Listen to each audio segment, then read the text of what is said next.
You spend 1/3 of your life sleeping, yet most of you have never learned how to sleep properly. Tonight, as you lie in bed, your mind will race through tomorrow's worries, replay today's conversations, and resurrect yesterday's regrets. You will fight sleep instead of surrendering to it. But the Buddha taught us something profound about this nightly struggle. He said that clinging is the root of all suffering. And what you do every night when you cannot sleep is cling. You cling to your thoughts. You cling to your worries. You cling to consciousness itself. The path to deep, restorative sleep is not found in sleeping pills or perfect conditions.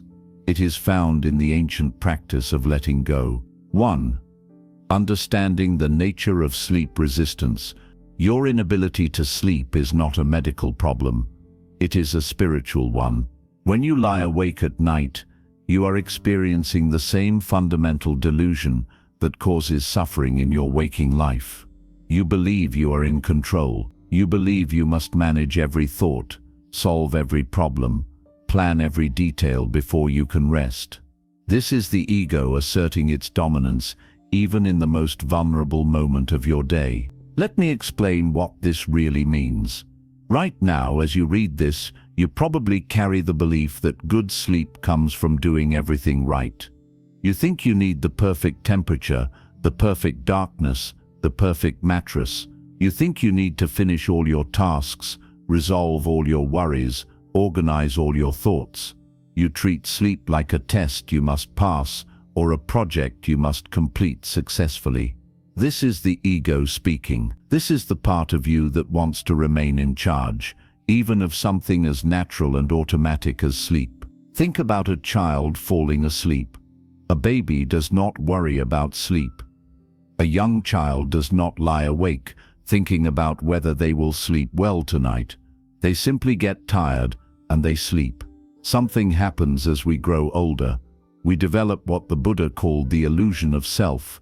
We start to believe that we are separate from the natural world, that we must control and manage our existence through constant mental effort, and this belief follows us even into the night.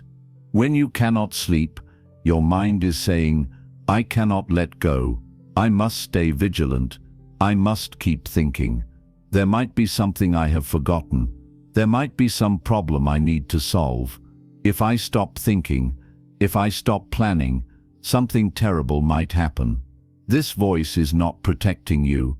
It is imprisoning you. It is the voice of fear disguised as responsibility. The Buddha recognized that sleep is a form of small death. Each night you must release your grip on the world. You must stop being the doer, the thinker, the planner. You must trust that the universe will continue without your conscious participation. This terrifies the ego. So it creates anxiety, racing thoughts, and restlessness to keep you engaged, to keep you clinging to the illusion of control. Consider what happens when you fall asleep. Your conscious mind shuts down. You stop directing your thoughts. You stop making decisions. You lose awareness of who you are, where you are, what day it is. For several hours, the person you think of as yourself simply disappears. And yet the world keeps turning. Your heart keeps beating. Your cells keep repairing themselves. Life continues perfectly well without your conscious supervision. This is what the ego cannot accept. The ego exists only in the realm of thought and identity. When you sleep, the ego dies temporarily. Every single night you must agree to this small death. You must consent to disappearing for a while. And if you are someone who strongly identifies with your thoughts, your plans, your worries, your responsibilities, this feels dangerous. It feels like abandonment. It feels like losing control. So what does the ego do? It creates obstacles to sleep. It generates a stream of thoughts that seem urgent and important. It tells you that you cannot possibly rest until you have reviewed every conversation from today, planned every detail of tomorrow, and solved every potential problem that might arise next week. It manufactures anxiety about sleep itself. You start thinking, I must fall asleep soon, or I will be exhausted tomorrow. Now it has been an hour, and I am still awake. What is wrong with me? Why can everyone else sleep but not me? Notice what is happening here. The ego has created a new problem for you to solve, a new identity for you to maintain. Now you are not just a person lying in bed, you are someone with a sleep problem. You are someone who must fix their sleep. You are someone who is failing at something as simple as rest. The ego has successfully kept itself alive by giving you something to worry about, something to work on, something to think about. It has won again. When you understand this, you understand why trying harder to sleep always fails. Effort creates tension. Tension creates resistance. Resistance creates wakefulness. The harder you try to sleep, the more you reinforce the very pattern keeping you awake. Sleep does not come from doing. It comes from undoing. Let me give you a clear example. Imagine you are lying in bed and you notice you are still awake. Your first thought might be, I need to fall asleep now. So you try. You close your eyes tighter. You tell yourself to relax. You attempt to clear your mind. You focus on sleeping. But what are you actually doing? You are engaging more effort, more doing, more mental activity. You are the opposite of someone falling asleep. You are someone working hard at sleeping. This creates a peculiar kind of tension in your body and mind. Your muscles might be lying still, but internally you are straining. You are trying to force something that cannot be forced. It is like trying to force yourself to forget something. The more you try to forget it, the more you think about it. The more you command yourself not to think about a pink elephant, the more the pink elephant dominates your awareness. Sleep works the same way. The more you try to make it happen, the more it eludes you. Now add another layer. After trying for a while and failing, you start to feel frustrated. You think, this is ridiculous. I should be asleep by now. Everyone else is asleep. What is my problem? This frustration is more mental activity, more engagement, more doing, and it comes with physical tension. Your jaw tightens, your shoulders rise slightly, your breathing becomes shallow. You are now even further from sleep than when you started. Then comes the anxiety about tomorrow. You calculate how many hours of sleep you might get if you fell asleep right now. You imagine how tired you will be. You worry about that important meeting or task you have planned. You think about how you need to be sharp and alert, and now you will be exhausted instead. Each of these thoughts pulls you further into wakefulness. Each one requires mental energy and creates emotional activation. You are running full speed in the opposite direction from sleep, while desperately wishing you could sleep. This is the trap. This is the cycle of sleep resistance. And it all comes from a fundamental misunderstanding of what sleep is and how it works. Sleep is not a task to accomplish. It is not something you do. It is something that happens when you stop doing. It is the natural state your body and mind fall into when you release all effort, all control, all management. Think about the moments when you do fall asleep easily. They are moments when you are not trying. You are reading a book, and your eyes grow heavy. You are watching something peaceful, and you drift off. You are so exhausted that you cannot maintain consciousness any longer. What do all these moments have in common? You are not attempting to sleep. You are engaged in something else, or you are simply too tired to engage at all, and sleep comes on its own. The Buddha taught that clinging is the root of suffering. When you cling to sleep, when you grasp at it desperately, when you attach yourself to the outcome of sleeping well, you create suffering. You create the very resistance that prevents what you want. This is true for everything in life, but it becomes painfully obvious with sleep, because sleep requires the complete absence of clinging. You cannot cling your way into sleep. You cannot think your way into sleep. You cannot worry your way into sleep. You cannot control your way into sleep. Every one of these actions is a form of doing, and sleep requires undoing. It requires the gentle release of everything you are holding on to. Your thoughts about tomorrow, your replay of today, your plans and worries and mental lists, your very identity as someone who must be in charge of their experience. This is why sleep is such a powerful spiritual practice, even though most people do not think of it this way. Every night, you have the opportunity to practice letting go. Every night, you face the same challenge the Buddha taught his students to face. Can you release control? Can you trust in something larger than your conscious mind? Can you surrender to the natural process without interference? For most people, the answer is no. They fight it every night. They bring all their daytime habits of control and management into the bed with them. They treat sleep like another item on their to-do list. They rate their sleep, judge their sleep, analyze their sleep.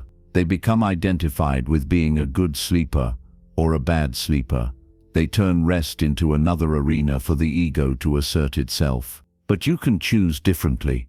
Once you understand that your sleep resistance is not about your bedroom or your schedule or your stress level, once you see that it is about your fundamental relationship with control and surrender, everything changes.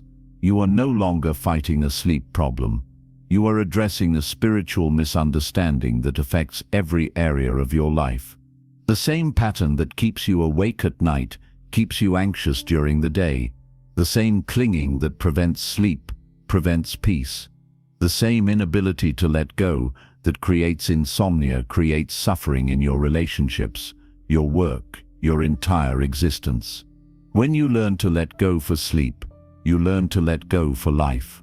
When you practice surrender at night, you practice surrender always. This is what the Buddha was pointing to.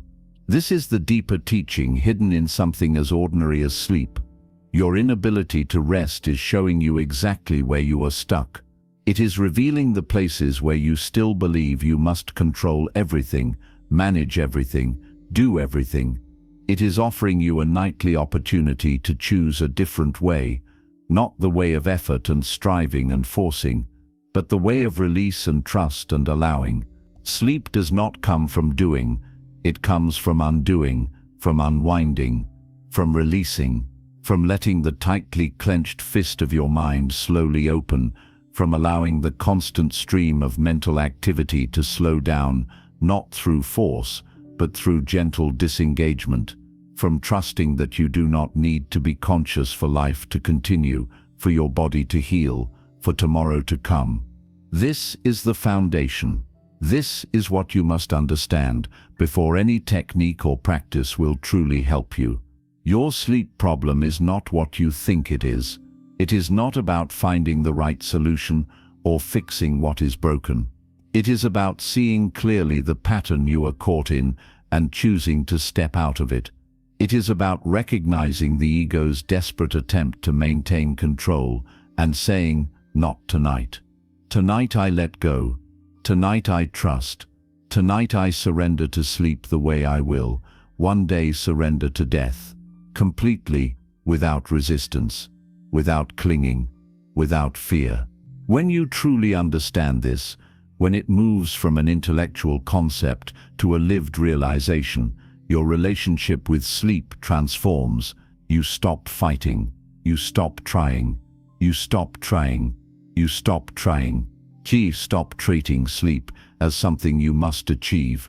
And in that stopping, in that releasing, in that profound undoing of all your efforts, sleep finds you. It was always there, waiting patiently, just beneath the surface of your striving. You just had to stop pushing it away. 2. The practice of progressive surrender. Sleep is not something you achieve. It is something you allow. The Buddhist approach to sleep begins with accepting this fundamental truth. You cannot force sleep any more than you can force a flower to bloom. You can only create the conditions and then step aside. This is perhaps the most difficult lesson for the modern mind to accept. We live in a culture that worships achievement. Everything is about doing more, trying harder, pushing through obstacles. When something is not working, the automatic response is to increase effort. If the door is stuck, you push harder. If the project is failing, you work longer hours. If your body is tired, you drink more coffee and keep going. This approach seems to work in many areas of life, so you bring it to your bed, and there it fails completely. Sleep operates by entirely different rules. Sleep belongs to the ancient part of your nervous system, the part that existed long before human ambition and willpower. This part of you does not respond to commands. It does not care about your goals or your schedule. It does not increase its cooperation when you increase your effort. In fact, it does the exact opposite. The more you try to control it, the more it retreats. The harder you push for sleep, the more alert you become. This is why you need a completely different approach. Not achievement, but allowance. Not forcing, but permitting. Not doing, but undoing. And this undoing must be systematic. You cannot simply tell yourself to relax and expect decades of tension to dissolve instantly. You must practice progressive surrender, moving through your body and mind with patience and precision, releasing layer after layer of holding. Begin by releasing your body, lie in your bed, and bring awareness to your feet. Notice the tension there. Do not fight it. Do not judge it. Simply observe it with compassion, then release it, not through force, but through permission. Give your feet permission to be heavy. Give them permission to sink into the mattress. Feel the weight of them, the complete surrender of muscle and bone to gravity. Why start with the feet? Because they are far from your thinking mind. They are the foundation of your body, the part that carries you through the world, and they are often the easiest place to begin releasing. Your feet have no opinions. They do not worry about tomorrow. They simply exist at the end of your legs, holding tension they do not need. Bring your full attention to your feet right now, even as you read this. Notice them. Are your toes curled slightly? Is there tension in your arches?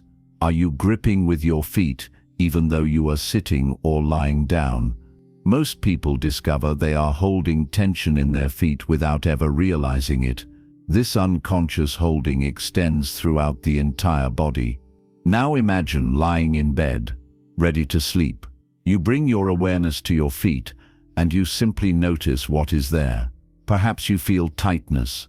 Perhaps you feel coldness or warmth. Perhaps you feel almost nothing at all. Whatever you find, you do not try to change it immediately. You do not command your feet to relax. Instead, you observe with the same gentle attention you would give to a sleeping child. You are not here to fix or force. You are here to witness and allow. After observing for a few breaths, you introduce the practice of permission. You silently say to your feet, you can let go now. You can be heavy. You can release into the bed.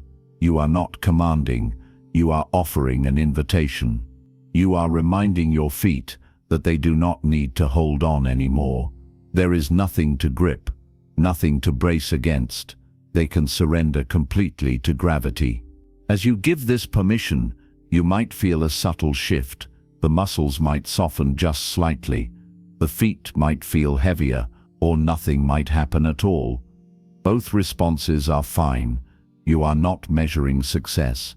You are simply practicing the art of allowing. If the tension remains, you continue to observe it with compassion. You do not judge yourself for having tense feet. You simply stay present with what is. Move slowly up through your body. Your calves, your thighs, your hips. Each part of you is carrying tension you do not need. Each part is holding on when it could let go. Speak to your body as the Buddha would. With kindness, with patience. Tell each muscle it has done enough for today. It has carried you well. Now it can rest. Your calves are often tight from walking, standing, moving through your day. They have been working without you noticing. Bring your awareness to them now. Feel the muscles there. Notice if they are contracted or soft. Thank them for their service. Tell them they can release now. Imagine the muscles lengthening, softening, melting into the bed beneath you. Your thighs hold enormous tension, especially if you sit for long hours or if you carry stress. The large muscles of your thighs respond to emotional states. When you are anxious, they tighten. When you are afraid, they prepare to run or fight. Even lying in bed, they may still be engaged, still ready for action that will not come. Speak to them gently. Tell them there is no danger here. There is nothing they need to do. They can rest completely. Your hips are the storehouse of deep emotional tension. This is where you hold grief, fear, anger that you have not processed. This is where old trauma lives in the body. You do not need to analyze or understand this tension. You simply need to acknowledge it. Bring your awareness to your hips and pelvis. Notice what you find there. If you discover tightness or pain or numbness, simply observe it. Breathe into it. Give it permission to be exactly as it is. Give it permission to soften if it is ready. As you move up through your body, you may notice something interesting. The simple act of bringing awareness to each area begins to release tension automatically. This is because tension often exists in the unconscious. When you shine the light of awareness on it, when you bring it into consciousness, it loses some of its grip. The body responds to attention. It responds to care. When you pay attention to a tense muscle with kindness rather than judgment, the muscle often softens on its own. Continue up through your abdomen. This is where you hold anxiety and fear. Your belly tightens when you worry. Your digestive system contracts when you are stressed. Lying in bed trying to sleep, your abdomen may still be rigid, still braced for some imagined threat. Place your hand on your belly, if that feels comfortable. Feel it rise and fall with your breath. Tell your belly it is safe. Tell it to soften and release. Imagine your organs relaxing, your intestines unwinding, your entire core becoming soft and open. Move to your chest and your breathing. Notice how you are breathing right now. Is your breath shallow and high in your chest? This is the breath of anxiety, of holding on. Or is it deep and low in your belly? This is the breath of relaxation, of letting go. You do not force your breath to change. You simply notice it, and then you invite it to deepen naturally. You give your lungs permission to fill completely. You give your exhale permission to empty completely. You allow the breath to find its own natural rhythm. Your shoulders carry the weight of responsibility. This is where the saying comes from, carrying the weight of the world on your shoulders. Right now, your shoulders are probably raised slightly, tensed, holding, even in bed. Even when there is nothing to carry, they remain engaged. Bring your awareness to your shoulders. Notice how high they are. Notice the tightness between your shoulder blades, across the top of your back. Then imagine releasing them. Let them drop away from your ears. Let them melt down and back. Let all the weight you have been carrying dissolve into the mattress below. Your arms and hands are tools of action, of doing, of accomplishing. They type and write and carry and create. Even at rest, they may still be slightly activated, still ready to grab or hold or push. Notice your arms lying at your sides. Are they truly relaxed, or are they still engaged? Notice your hands. Are your fingers curled into loose fists, or are they open and soft? Give your arms permission to be completely passive. Give your hands permission to release their grip on everything. There is nothing to hold on to right now, nothing to grasp. They can simply rest. Your neck holds the tension of holding your head up all day, of holding yourself together, of maintaining your composure and your identity.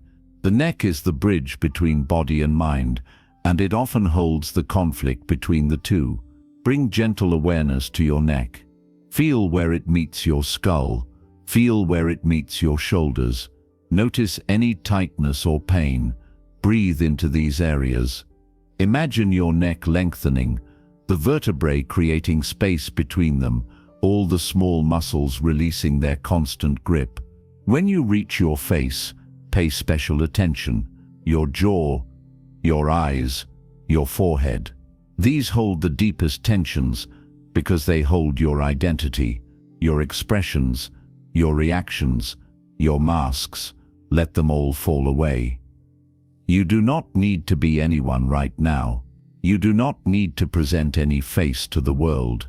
In this moment, you can simply be. Your jaw is particularly important. Most people clench their jaw without knowing it. Even now, as you read this, check your jaw. Are your teeth touching? If so, you are clenching. The jaw should be completely relaxed, with a small space between your upper and lower teeth. Your tongue should rest softly at the bottom of your mouth, not pressed against the roof. Let your jaw hang heavy. Let it go slack. This single release can shift your entire nervous system toward relaxation. Your eyes hold tremendous tension. Even closed, your eyes may be active, moving, searching, scanning.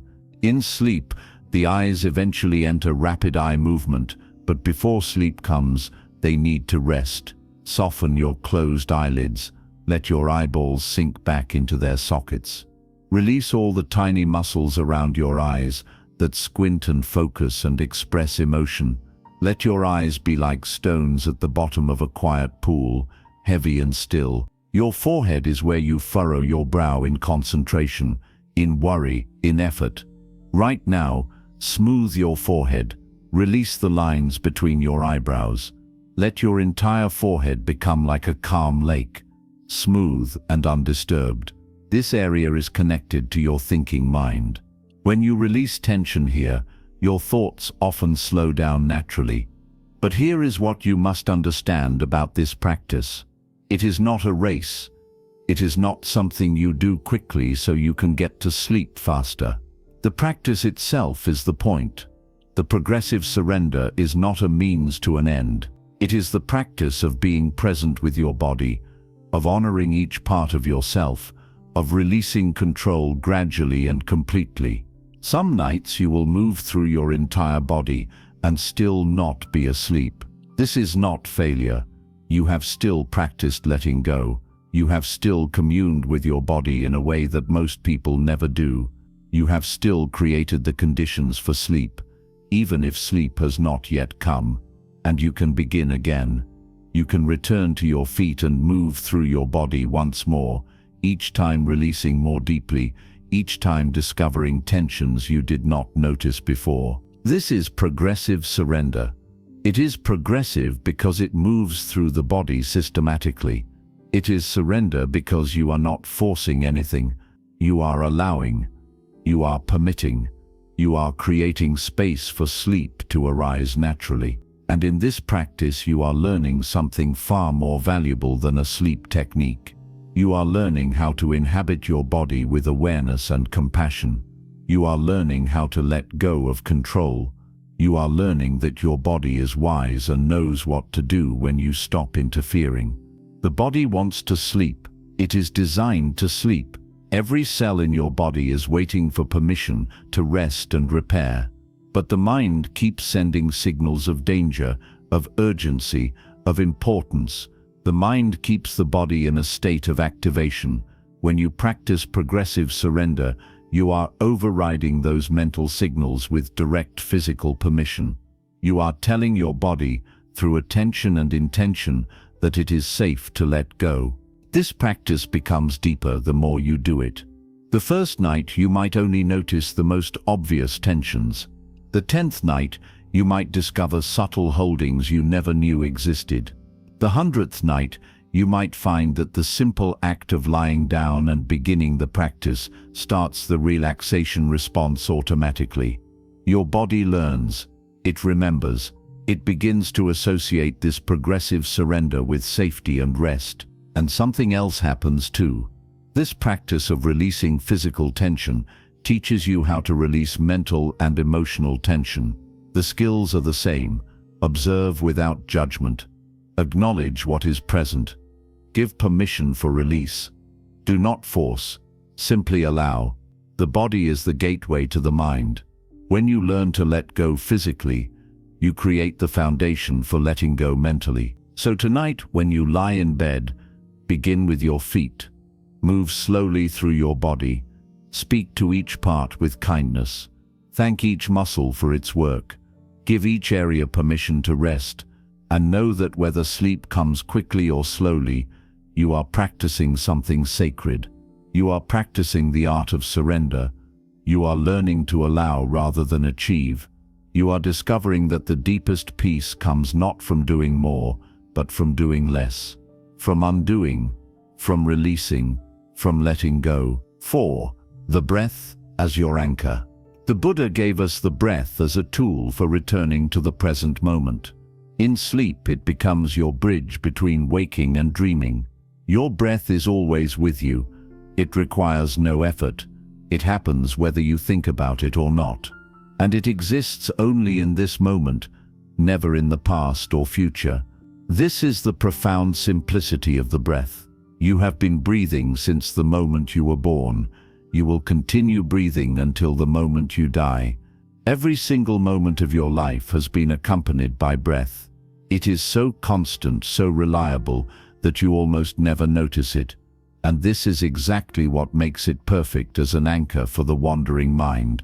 When you lie in bed unable to sleep, your mind is everywhere except where you are. Your mind is in tomorrow's meeting. It is in yesterday's conversation. It is in next week's deadline. It is in last year's mistake. It is spinning through imagined futures and remembered pasts. It is anywhere but here, now, in this bed, in this moment, and this constant time travel of the mind is what keeps you awake. The breath can bring you back, not forcefully, not through effort or discipline, but through gentle, repeated invitation. The breath is your anchor to this present moment. When you are truly attending to your breath, you cannot simultaneously be lost in thought. When you are feeling the sensation of air moving through your nostrils, you are here, now. When you are noticing the rise and fall of your belly, you are present in your body. As you lie in bed, bring your attention to your breathing. Do not change it. Do not deepen it. Do not make it special. Simply notice it as it is. Feel the cool air entering your nostrils. Feel the warm air leaving. Notice the slight pause between breaths. The gentle rise and fall of your belly. This instruction seems so simple that many people dismiss it. They think, I know how to breathe. How will this help me sleep? But they misunderstand the practice. This is not about breathing. This is about attention. This is about training your mind to stay present rather than wandering into anxiety and planning. This is about discovering that you have a choice in where you place your awareness. Right now, as you read this, notice your breath. You do not need to close your eyes. You do not need to stop reading. Simply become aware that you are breathing. Feel the next inhale. Feel the next exhale. Notice that you can be aware of your breath while doing other things. Now notice what happens when you bring your full attention to breathing. The reading fades into the background. Your thinking slows down. You become more present. This is the power of breath awareness. It shifts your attention from the mental realm of thoughts and stories to the physical realm of sensation and experience. Thoughts exist in time. They are always about past or future. Breath exists only now. Each breath is new.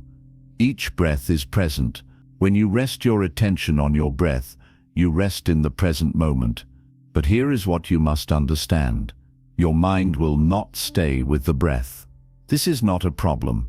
This is not a sign that you are doing it wrong. This is simply how minds work. The mind wanders. It is designed to wander. It is constantly scanning for problems, opportunities, dangers, plans. It is trying to keep you safe and successful, and so it pulls away from the breath and into thought. When this happens, and it will happen many times, you simply notice and return. You do not judge yourself. You do not feel frustrated. You do not think, I am terrible at this. I cannot even watch my breath for 30 seconds. These reactions are more mental activity, more thinking, more movement away from the present moment. Instead, you treat the wandering mind with the same gentle compassion the Buddha taught. When your mind wanders to tomorrow's tasks, your breath brings you back. You notice you are thinking about tomorrow. You acknowledge this. You might even silently note, planning, and then you return to the breath. Feel the inhale, feel the exhale. You are back in the present moment. The mind has wandered and returned.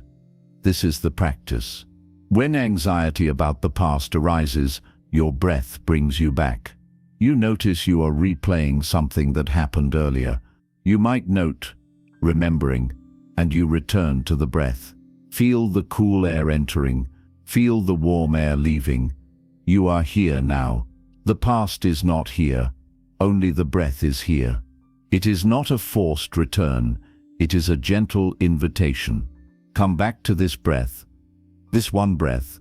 Not the last breath or the next breath. This breath happening now. You are not trying to stop thoughts from arising. You are simply choosing where to place your attention. The thoughts can be there, like clouds in the sky, but your attention rests on the breath, like the vast sky itself. Some nights your mind will wander 1,000 times. This is not failure.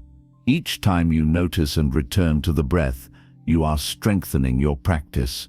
You are training yourself in the art of letting go, because every return to the breath is a release of whatever pulled you away. Think about what happens when you return to the breath. You were caught in a thought about tomorrow's presentation. The thought had captured your full attention. You were mentally rehearsing what you would say, imagining what might go wrong, planning how to handle different scenarios. This created tension in your body. Your heart rate increased slightly. Your breathing became shallow. You were no longer lying peacefully in bed. You were mentally at work, dealing with a future that has not happened. Then you notice, you become aware that you are thinking, and in that moment of noticing, you have created space. You are no longer completely identified with the thought. You are the awareness that sees the thought. From this place of awareness, you can choose. You choose to return to the breath. And what happens to the thought about tomorrow's presentation? It loses its grip. It fades. Maybe it disappears completely. Maybe it lingers in the background. But it no longer has your full attention. You have withdrawn your energy from it. You have let it go. This is the practice of letting go, repeated over and over, breath by breath. The breath is always available. You cannot lose it. You cannot forget where you put it. It does not depend on external conditions. You do not need special equipment or a quiet environment or perfect circumstances. Your breath is with you in noise and silence, in comfort and discomfort, in ease and difficulty. It is the one constant companion on your journey to sleep. But there are different ways to work with the breath. Different approaches for different moments. When your mind is very active, when thoughts are racing and sleep feels impossible, you might use counting. This gives the thinking mind something to do, a simple task that occupies it without activating it. Breathe in and count 1. Breathe out. Breathe in and count 2. Breathe out. Continue up to 10. Then begin again at 1. The counting is not the point. The counting is just a tool to keep you anchored to the breath. When you notice you have lost count, when you find yourself at 17, or when you realize you have been thinking about something else entirely, you simply return to 1. No judgment, just return. Some people find it helpful to count the exhale instead, or to count both inhale and exhale, or to count backwards from 10 to 1.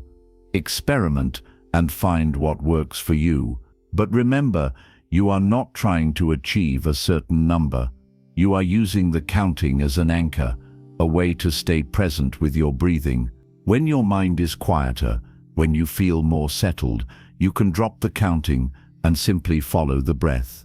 Notice where you feel it most strongly. Perhaps you feel it at your nostrils, the sensation of air flowing in and out. Perhaps you feel it in your chest, the gentle expansion and contraction. Perhaps you feel it in your belly, the soft rise and fall. Choose one location and stay with it. This gives your attention a precise place to rest. You are not vaguely aware of breathing. You are specifically feeling the sensation of breath at your nostrils, or your chest, or your belly. This specificity helps stabilize attention. It is harder for the mind to wander when awareness is anchored to a specific physical sensation. As you follow the breath, you may begin to notice subtle qualities. The length of the inhale compared to the exhale, the texture of the breath, whether it is smooth or rough, deep or shallow, the slight pause at the top of the inhale and the bottom of the exhale. These pauses are particularly interesting. They are moments of complete stillness, of no breath, of pure presence.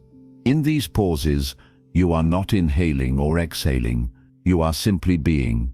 There is a quality of spaciousness in these pauses. If you rest your attention there, even briefly, you may touch a deep stillness. But do not force the pauses to be longer than they naturally are. Do not hold your breath.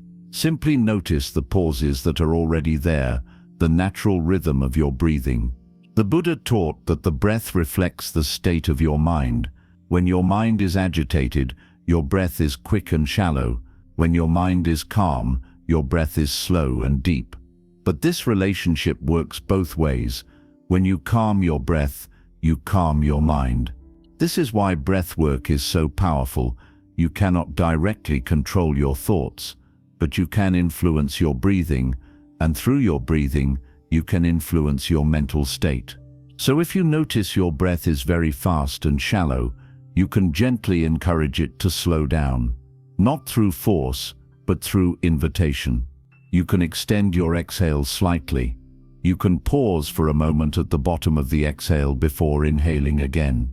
You can breathe into your belly rather than your chest. These small adjustments send a signal to your nervous system that it is safe to relax. But here is the key. You are not controlling your breath. You are working with it. You are cooperating with it. The breath is already happening on its own. It has been keeping you alive without any conscious effort. You are simply bringing awareness to it and making gentle suggestions. You are guiding it the way you might guide a willing horse, not forcing it the way you would push a stubborn cart. There is an advanced practice with the breath that some people find helpful for sleep. It is called the lengthened exhale. You breathe in naturally without counting, then you breathe out slowly, counting to 4 or 5 or 6, whatever feels comfortable. The exhale is longer than the inhale. This activates the parasympathetic nervous system, the rest and digest response. It tells your body that you are safe, that you can relax. You do this for several breaths, in naturally, out slowly and completely. In naturally, out slowly and completely. The rhythm becomes soothing, your heart rate slows, your mind quiets, your whole system shifts toward relaxation and sleep. But again, do not force it. Do not strain. If making the exhale longer creates tension, return to natural breathing. The goal is always relaxation, not achievement. Some people find it helpful to add a mental phrase to their breathing. Breathing in, they think, breathing in. Breathing out, they think, breathing out. Or they might use phrases like, breathing in, peace, breathing out, tension, breathing in, calm, breathing out, worry. The phrases should be simple and soothing. They should support the practice, not complicate it. Others prefer silence. They simply feel the breath without any words. There is no right or wrong approach. The Buddha taught many different techniques because different minds need different tools. Find what works for you, and know that what works may change from night to night. One night you need counting. Another night you need phrases. Another night you need only silence and sensation. The important thing is to return to the breath again and again, not as a chore, not as a failure that you must keep correcting, but as a practice, as an act of kindness toward yourself. Your mind wanders because that is what minds do. You return because that is the practice. The wandering is not the problem. The wandering is the opportunity to practice returning. Think of it this way. You are not trying to have a mind that never wanders. You are training in the art of noticing and returning. Every time you notice your mind has wandered, that is a moment of awareness. That is success, not failure. Every time you return to the breath, you are strengthening your ability to choose where your attention goes. You are becoming less controlled by your thoughts and more grounded in your direct experience. Over time, something shifts. The breath becomes familiar as an anchor. Your mind learns that the breath is a safe place to rest. When anxiety arises, you automatically return to breathing. When planning takes over, you know how to come back to the sensation of air moving through your body. The practice becomes natural, effortless. And then something even deeper happens. You begin to trust the breath. You begin to trust that if you rest your attention here, on this simple rising and falling, everything else will take care of itself. You do not need to think through every problem tonight. You do not need to plan every detail. You can let the breath breathe you. You can let your body do what it knows how to do. You can surrender to the natural process. This is where the breath becomes a bridge to sleep. You are lying in bed, attending to your breathing. Your mind wanders to tomorrow, and you return to the breath. It wanders to yesterday, and you return to the breath. Each return is a letting go. Each letting go relaxes you more deeply. The thoughts become less frequent, less compelling. The gaps between thoughts become longer. And in one of those gaps, while you are resting in the simple sensation of breathing, sleep arrives. You do not make sleep happen. You do not even know the exact moment it comes. You are breathing, breathing, breathing, and then you are sleeping. The transition is seamless because you have let go of trying to control it. You have anchored yourself to the present moment through your breath. And sleep, which only exists in the present moment, has found you. This is the gift of the breath. It teaches you presence. It teaches you letting go. It teaches you that you do not need to control everything. You can simply be here, breathing, and that is enough. Your breath has carried you from the womb into life. It will carry you from waking into sleeping. It will carry you eventually from life into death. It is the thread that connects all your moments. Trust it. Return to it. Rest in it, and let it guide you into the peace you seek. Lesson 3: Befriending your thoughts. You have been taught that you must empty your mind to sleep. That if thoughts are present, something is wrong. That a quiet mind is a blank mind. This misunderstanding alone has created more insomnia than caffeine ever could. The Buddha never taught suppression. He never taught mental violence. He taught awareness without attachment. And this distinction changes everything. When you lie in bed at night and your mind begins its familiar parade, unfinished conversations, imagined arguments, future catastrophes, old embarrassments, you immediately label it as a problem. You think, I shouldn't be thinking right now. That single judgment creates tension. Tension sharpens alertness. Alertness pushes sleep further away. Now you are not only thinking, you are fighting your thinking. And the fight is what keeps you awake. The mind produces thoughts the way the lungs breathe. It is what it does. Expecting it to suddenly stop because you are horizontal and the lights are off is unrealistic. In fact, when the body becomes still, the mind often becomes louder. There are no distractions, no screens, no conversations, no tasks to anchor your attention outward, so the mind turns inward and begins sorting, replaying, predicting. This is not malfunction. This is momentum. The problem is not that thoughts appear. The problem is that you believe you are those thoughts, or worse, that you must control them. In Buddhist practice, you are invited to shift from participant to witness. This is subtle but transformative. Instead of being inside the thought, you observe it from a slight distance. Instead of being swept into the story, you watch the story unfold. When a thought arises, I might fail tomorrow, I said something stupid earlier, what if something goes wrong? Pause. Do not push it away. Do not analyze it. Simply name it gently. This is anxiety, or this is a memory, or this is planning. Naming creates space. It separates you from the content. This is not a trick. It is a neurological shift. When you label a thought, you activate awareness rather than immersion. You step out of the current and onto the riverbank. From that riverbank, you can watch the current flow without being dragged by it. Imagine your thoughts as clouds moving across a vast sky. Some are dark and heavy, some are light and fleeting, some gather into storms, but the sky itself remains untouched. You are not the clouds, you are the sky. Thoughts pass through you, they do not define you. At night, this becomes essential. Because the nighttime mind is dramatic, it amplifies everything. A small worry becomes a life crisis. A minor mistake becomes a permanent stain. A simple uncertainty becomes a catastrophic scenario. In the darkness without perspective, the mind inflates. If you chase these thoughts, you feed them. If you argue with them, you energize them. If you try to eliminate them, you confirm that they are threats. The only response that weakens them is calm observation. A thought arises, what if I don't sleep, and tomorrow is ruined? Instead of engaging, you note, fear of tomorrow. That's it. No debate, no reassurance, no escalation.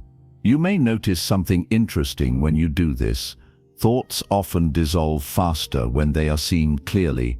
They thrive in unconsciousness. They expand when unexamined. But when you shine the light of awareness on them, they lose intensity. This is why befriending your thoughts is so powerful. You stop treating them as enemies. You stop seeing them as intruders. You begin to understand that they are simply mental events, temporary appearances in consciousness. There is also something deeper happening at night. During the day you are distracted. Your identity feels solid because you are constantly doing. You are answering messages, solving problems, interacting with others. At night, when the doing stops, your sense of self loosens slightly. The ego senses this softening and becomes restless. It generates thoughts to maintain continuity, to remind you who you are, to keep the narrative going. I am the one who must fix things. I am the one who worries. I am the one who prepares. I am the one who regrets. These identities are reinforced through thinking. So when you lie still, the ego produces thought after thought to preserve itself. Befriending your thoughts means recognizing this mechanism without fear. You do not need to destroy the ego. You do not need to silence the mind. You simply need to stop feeding the narrative. If a thought tries to pull you into a story, respond with kindness but firmness. Not now, not as resistance, not as suppression, but as boundary. You would not allow a guest to redecorate your entire house at midnight. You would not sit down for a 3-hour meeting at 2 a.m. So why allow your mind to launch full production meetings while you are trying to rest? Instead, treat thoughts as passing visitors. They knock. You acknowledge them, but you do not invite them to stay. There is another layer to this practice: compassion. Many of your nighttime thoughts are attempts at protection. Anxiety is the mind trying to prevent harm. Rumination is the mind trying to learn from mistakes. Planning is the mind trying to create safety. These functions are not malicious. They are misguided attempts at care. If you approach your thoughts with hostility, shut up, go away, why am I like this? you create internal conflict. Conflict generates adrenaline. Adrenaline disrupts sleep. But if you approach your thoughts with compassion, "Thank you for trying to protect me, but I don't need you right now," the nervous system relaxes. You can even imagine placing your worries on a shelf beside the bed. Not discarding them, just postponing them. They will be there in the morning if they are still relevant. Most will not be. Another powerful shift is recognizing the impermanence of thoughts in real time. Watch closely. A thought appears. It feels intense. It seems important. But if you do not engage it, it changes. It weakens. It morphs into something else. It dissolves. No thought sustains itself without your participation. The mind may protest. It may produce louder thoughts. It may escalate briefly in an attempt to regain your attention. This is normal. You are breaking a habit. The habit of automatic identification. Stay steady. If you are pulled into a thought and realize you have been thinking for several minutes, do not criticize yourself. That criticism is just another thought. Instead, gently return to observing. "Ah, I was caught in planning." And then come back to your breath or the feeling of your body on the mattress. Every time you notice and return, you strengthen the observer. Over time, this practice creates profound freedom. You begin to see that thoughts are not commands. They are not truths. They are not emergencies. They are suggestions. Mental weather patterns. Temporary constructions. And when you stop treating them as absolute, they lose their grip. There is also something paradoxical here. The more you allow thoughts, the quieter they become. The more you resist them, the louder they get. Try this experiment. Tell yourself, "Do not think about a pink elephant." Immediately the image appears. Suppression creates fixation. Acceptance dissolves it. So when you lie in bed tonight and the mind begins its show, try something radical. Instead of saying, "I need to stop thinking," say, "Thinking is happening." That slight linguistic shift removes ownership. It is not "I am thinking," it is "Thinking is occurring." This transforms the experience. You are not the thinker forcing thoughts into existence. You are the awareness in which thinking arises. Stay with that awareness. Feel the mattress beneath you. Feel the weight of your body. Notice the rhythm of your breath. Thoughts may still pass through. Let them. They are background noise.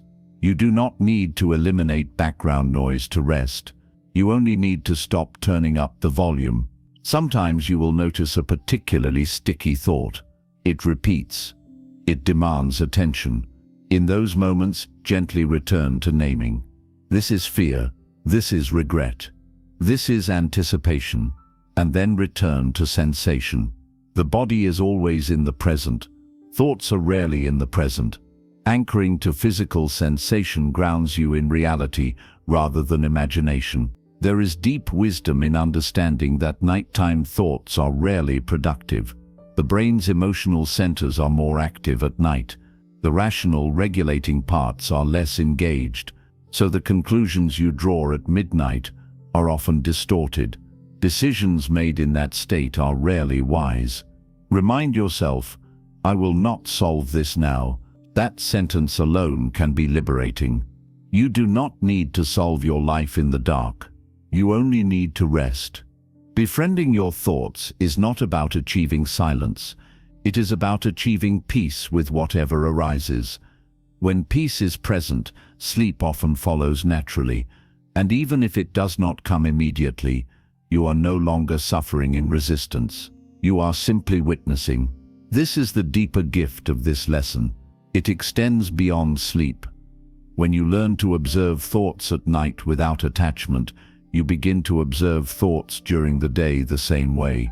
You become less reactive, less entangled, less controlled by mental noise. Nighttime becomes practice, a training ground for freedom. And gradually, you discover something extraordinary. Beneath the constant chatter of the mind, there is a quiet presence that has always been there. a spacious awareness untouched by worry or regret.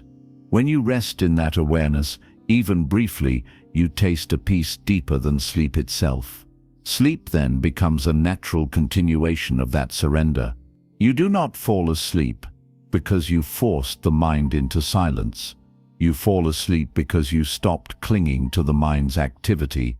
You allowed thoughts to rise and fall without interference. You trusted the natural rhythm of consciousness. Befriend your thoughts. Do not wage war against them. Do not fear them. Do not chase them. Observe them with the same calm curiosity you would watch waves at the shore. They rise, they crest, they fall, and eventually, like the tide receding, they grow softer, slower, more distant, until one thought fades into another, and awareness gently dissolves into dreams. 5. Embracing impermanence in sleep. One of the deepest Buddhist truths is that everything changes, nothing lasts. This applies to your sleeplessness as well. You lie awake convinced that this wakefulness is permanent, that you will never sleep again, that this night will stretch on forever. This is delusion. This delusion is so powerful, so convincing, that it feels like absolute truth in the moment. When you have been lying awake for an hour, for 2 hours, it seems impossible that sleep will ever come. Your mind creates a story. It tells you that you are someone who cannot sleep. It tells you that tonight is proof of a permanent condition. It tells you that this wakefulness is your reality now and will be your reality forever. But this is a lie. It is the same lie your mind tells you about everything when you are suffering. When you are sad, your mind tells you that you will always be sad. When you are in pain, your mind tells you the pain will never end. When you are anxious, your mind tells you that this anxiety is who you are, that it defines you, that it will consume you forever. And yet if you look at your actual experience, you know this is not true. Think about the last time you could not sleep. Maybe it was last week. Maybe it was last month. You lay awake suffering, convinced you would never sleep, and yet you did sleep. You always do. Eventually, your body has biological limits. It cannot stay awake indefinitely. Even in the worst insomnia, even in the most anxious nights, sleep comes. It may come at 4 in the morning instead of 10 at night. It may come in brief fragments instead of long stretches, but it comes. And yet tonight, lying awake again, you forget this. You forget that you have survived every sleepless night you have ever had. You forget that the wakefulness always passes. You forget that impermanence applies to this moment too. Instead, you believe the story your mind is telling you. You believe that this time is different. This time you really will not sleep. This time the insomnia has won. Everything is impermanent. Your wakefulness is impermanent. Your thoughts are impermanent. Your discomfort is impermanent. Even your body's sensations change moment to moment. When you truly understand this, you stop fighting what is, because you know it will not last. Let us explore what impermanence really means in the context of lying awake at night. Right now, pay attention to your state. Notice the quality of your alertness. Are you wide awake, moderately alert, drowsy but unable to cross into sleep? Whatever state you are in, notice it clearly. Then wait. Simply observe. Do not try to change anything. Just watch. After a few minutes, check again. Has the quality changed? Even slightly. Perhaps you were very alert, and now you are slightly less alert. Perhaps you were drowsy, and now you are a bit more awake. Perhaps tension has shifted from your shoulders to your jaw. Perhaps a thought that was dominating your mind has faded and been replaced by a different thought. Something has changed. Something always changes. This is impermanence. Not a philosophy, not a belief system, but a direct, observable fact of your experience. Nothing stays the same. Not for 5 minutes. Not for 5 seconds. Everything is in constant flux, constantly arising and passing away. Your mental state, your physical sensations, your emotional tone, all of it is flowing like a river. You cannot step into the same moment twice. Bring this awareness to your sleepless moments. Notice how your level of wakefulness fluctuates. One moment you feel alert, the next moment drowsy, then alert again, then somewhere in between. Nothing stays the same. You are not stuck in wakefulness. You are moving through constantly changing states. Sleep is not far away.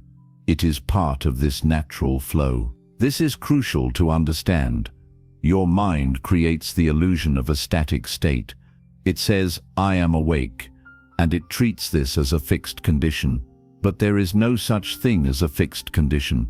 There is only this moment's experience, which is already changing into the next moment's experience. When you lie awake and think, "I am awake," you are describing something that is already in the past. By the time you formulate the thought, your state has shifted. So instead of saying, "I am awake," which creates a sense of permanence and identity, you might observe, "There is wakefulness now." This small shift in language reflects a profound shift in understanding. You are not wakefulness, you are not your sleeplessness. These are temporary states moving through your experience. They do not define you, they do not own you. They are weather patterns in the vast sky of your awareness. Watch these states come and go. Notice how wakefulness arises. What triggers it? Perhaps a thought about tomorrow creates a spike of alertness. Notice how it peaks and then begins to subside. The thought loses its intensity. The alertness fades slightly. Then another thought arises, and the cycle repeats. But each cycle is different. Each wave of wakefulness is unique. None of them last. This is where the teaching becomes practical. When you truly see that your wakefulness is impermanent, when you observe it arising and passing in real time, something inside you relaxes. You stop bracing against it. You stop treating it as a permanent enemy that must be defeated. You recognize it as a temporary visitor that will leave on its own. This understanding removes urgency. You do not need to force sleep to arrive right now. It will come when conditions are right. Your job is not to create sleep. Your job is to stop preventing it. To stop clinging to wakefulness through worry about not sleeping. To trust in the natural rhythm of things. Think about how urgency creates suffering. You lie awake and you think, "I must fall asleep now, or I will be exhausted tomorrow." This creates tension. The tension creates more wakefulness. The wakefulness creates more urgency. You have entered a cycle that feeds on itself. Each element makes the others stronger. But when you embrace impermanence, the urgency dissolves. You think, "I am awake now, but this will change." Everything changes. Sleep will come when it comes. In the meantime, I can rest here peacefully, watching the flow of experience.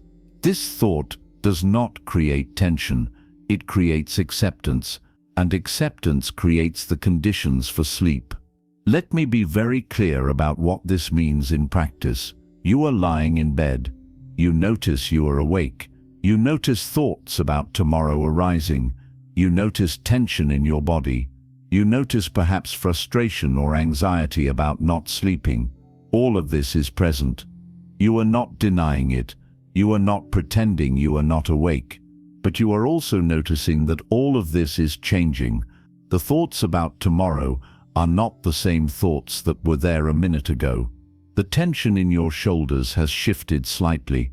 The frustration comes in waves, intense and then less intense. Nothing is solid.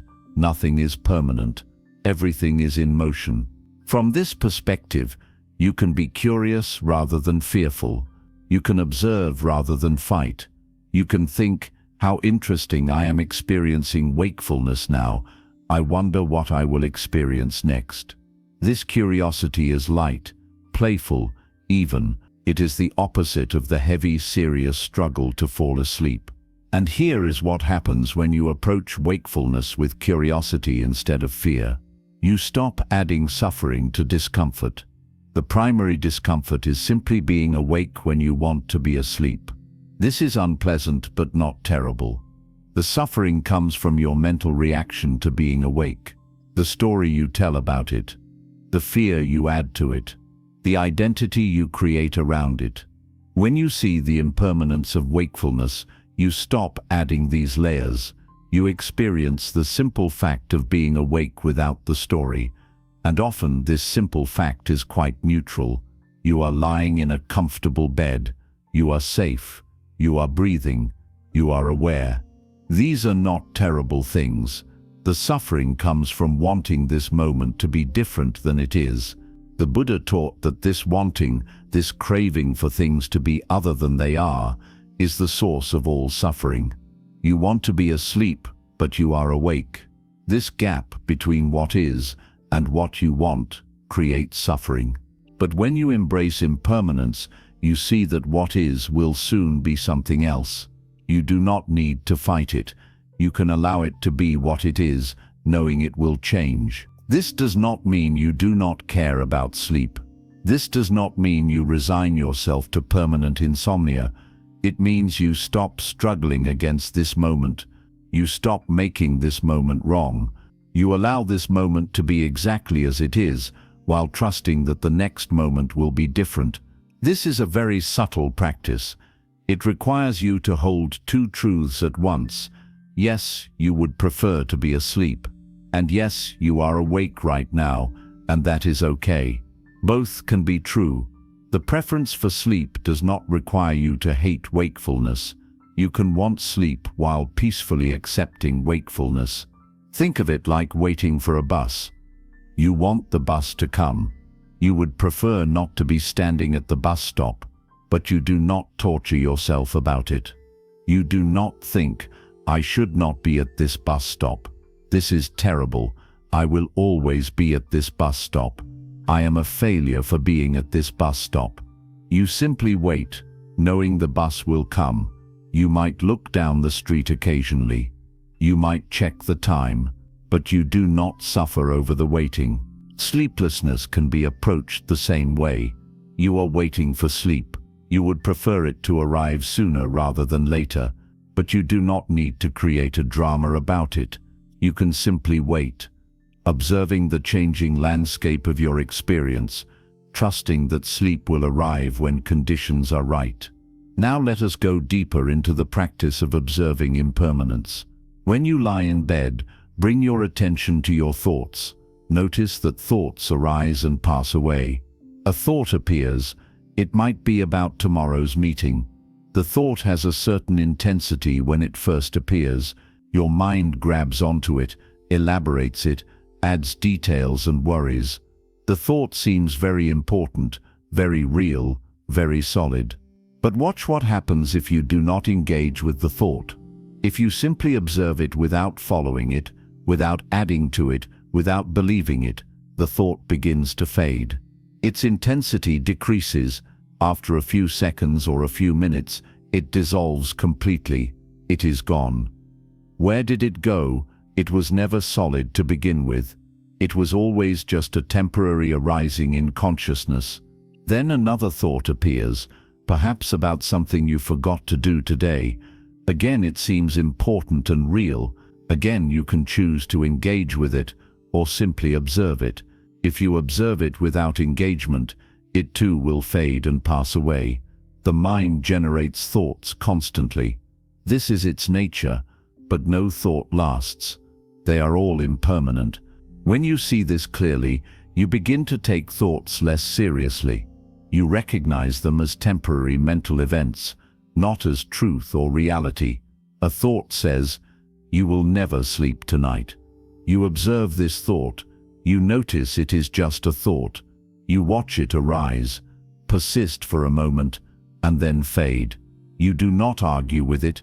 You do not try to replace it with a positive thought. You simply see it for what it is, a temporary arising that will pass. This same practice applies to emotions. Notice how emotions change. You might feel frustrated about not sleeping. This frustration has a certain quality, a certain energy. Stay with it. Feel it fully. Notice where it lives in your body. Notice its texture, and then notice how it changes. The intensity fluctuates. Sometimes it is strong. Sometimes it weakens. Sometimes it transforms into sadness or resignation. Sometimes it dissolves into neutrality. Nothing about your emotional state is fixed. You are not a frustrated person. You are experiencing frustration in this moment. There is a profound difference between these two statements. One creates a fixed identity. The other acknowledges a temporary state. And when you see emotions as temporary states, you can allow them to move through you without resistance. The same is true for physical sensations. Perhaps you notice discomfort in your back. Instead of thinking, "My back hurts and it will hurt all night," observe the sensation closely. Where exactly is it? What is its quality? Sharp or dull? Constant or pulsing? As you observe, you will notice it changes.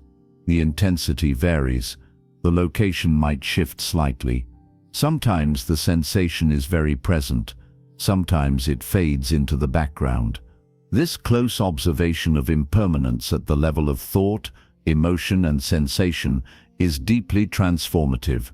You begin to see that nothing about your experience is solid or permanent. Everything is process. Everything is flow. You are not a thing, but a river of constantly changing experience. And when you see this, really see it, not as an idea but as lived reality, you stop clinging so tightly to any particular state. You stop fighting wakefulness as if it were a permanent enemy. You stop identifying with sleeplessness as if it defined you. You recognize it all as weather, constantly changing, constantly moving. This recognition brings a deep peace. Not because you are now sleeping, you might still be awake, but because you are no longer at war with your experience. You are no longer demanding that this moment be different than it is. You are resting in the truth of impermanence. You are trusting the natural process. And here is the beautiful paradox. When you stop fighting wakefulness, when you embrace its impermanent nature, when you rest peacefully in the flow of changing experience, the conditions for sleep naturally arise. Your body relaxes because you are no longer in conflict.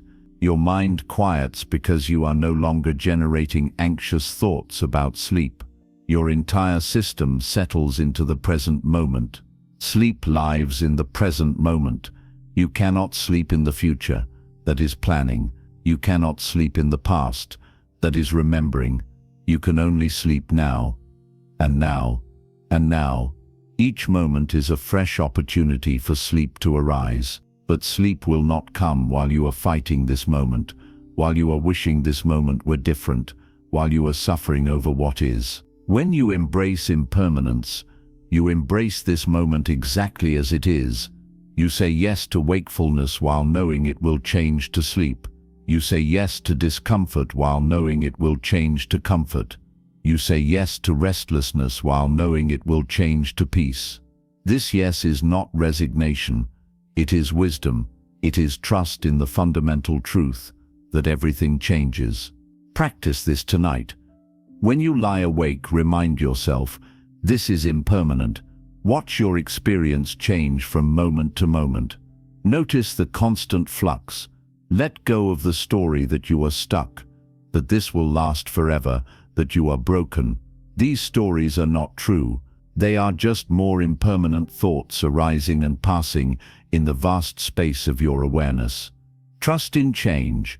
Trust that just as day becomes night and night becomes day, wakefulness becomes sleep and sleep becomes wakefulness. This is the natural rhythm. You do not need to force it. You do not need to fear it. You simply need to allow it, to rest in the truth of impermanence, to watch the river flow, knowing that you are not separate from the flow. You are the flow itself. And in this knowing, in this deep acceptance of change, You find the peace that allows sleep to come. Not because you have achieved something or fixed something or done something right, but because you have finally stopped preventing what is natural. You have finally stopped clinging to what cannot be held. You have finally surrendered to the truth that the Buddha taught 2,500 years ago. Everything changes, nothing lasts, and in this impermanence lies your freedom. 6. Cultivating gratitude for rest. The Buddha taught that what you focus on expands. If you focus on your inability to sleep, you create more inability to sleep. If you focus on fear and frustration, you feed those states, but you can choose differently. This teaching points to one of the most fundamental truths about human consciousness. Your attention is not passive, it is creative. Where you place your attention, what you choose to focus on, literally shapes your experience. Two people can be in identical circumstances and have completely different experiences based solely on where they direct their awareness. Think about this in your daily life. You can walk through a beautiful park and notice only the litter on the ground, the crying child, the unpleasant smell from the trash bin. You can focus on these things and your walk becomes unpleasant. Or you can notice the sunlight filtering through leaves, the sound of birds, the feeling of your body moving. Same park, same moment. Completely different experience based on the focus of your attention. The same principle applies to sleepless nights. You can focus on everything that is wrong. The fact that you are awake, the hours ticking by, the exhaustion you will feel tomorrow, the failure you feel at not being able to do something as simple as sleep. Or you can choose to focus differently, not by denying what is happening, not by pretending you are not awake, but by shifting your attention to what is present rather than what is absent. As you lie in your bed, even if sleep has not yet come, practice gratitude. Be grateful that you have a bed to lie in. Be grateful for the warmth of your blankets. Be grateful that your body is resting, even if your mind is active. Be grateful for the darkness and quiet that surround you. This is not pretending. This is shifting your attention from what is lacking to what is present, and what is present is rest, even without sleep. Your body is horizontal. Your muscles are released. Your heart rate has slowed. You are receiving benefit from this rest regardless of whether you are conscious or unconscious. Let me explain what real gratitude means in this context, because it is often misunderstood. Gratitude is not about forcing yourself to be happy about insomnia. It is not about convincing yourself that lying awake is wonderful. It is not toxic positivity or denial. True gratitude is about recognizing what is actually good and present in this moment, even when the moment is not what you hoped it would be. Right now, as you lie in bed unable to sleep, there are dozens of things that are genuinely good. You are safe. This is not a small thing. You are not fleeing from danger. You are not exposed to the elements. You are not in physical pain from injury or illness. You are lying in relative comfort in a protected space. Billions of people throughout history would have considered this luxury beyond imagining. You have shelter, you have warmth, you have a soft place to rest your body. These are gifts. They are easy to overlook, because they are familiar, because you have them every night. But they are not guaranteed. They are not owed to you. They are conditions that support your well-being, and they are present right now. Bring your attention to the bed beneath you. Feel the support of the mattress. Notice how it holds your body. Think about what it would be like to sleep on a hard floor, on cold ground, on a surface that offered no cushioning. Feel the actual sensation of being supported, of being held. Let yourself appreciate this simple comfort. Notice your blankets. Feel their weight on your body. Feel the warmth they provide. Are you the right temperature? Not too hot, not too cold. If you are comfortable, this is worth acknowledging. This is worth appreciating. Comfort is not a given. It is a condition that has been created through shelter, bedding, climate control. Let yourself feel grateful for this comfort. Notice the pillow under your head. Feel how it cradles your skull, supports your neck. Think about the luxury of having something soft to rest your head on. This is a small thing perhaps, but it contributes to your comfort. It is part of what makes this moment bearable, even pleasant in some ways. Now expand your awareness to the room around you. Notice the darkness. If you live in a place with light pollution, you might not have complete darkness, but there is probably some dimness, some reduction of visual stimulation. This darkness is a gift. It signals to your body that it is time to rest. It reduces the demands on your visual system.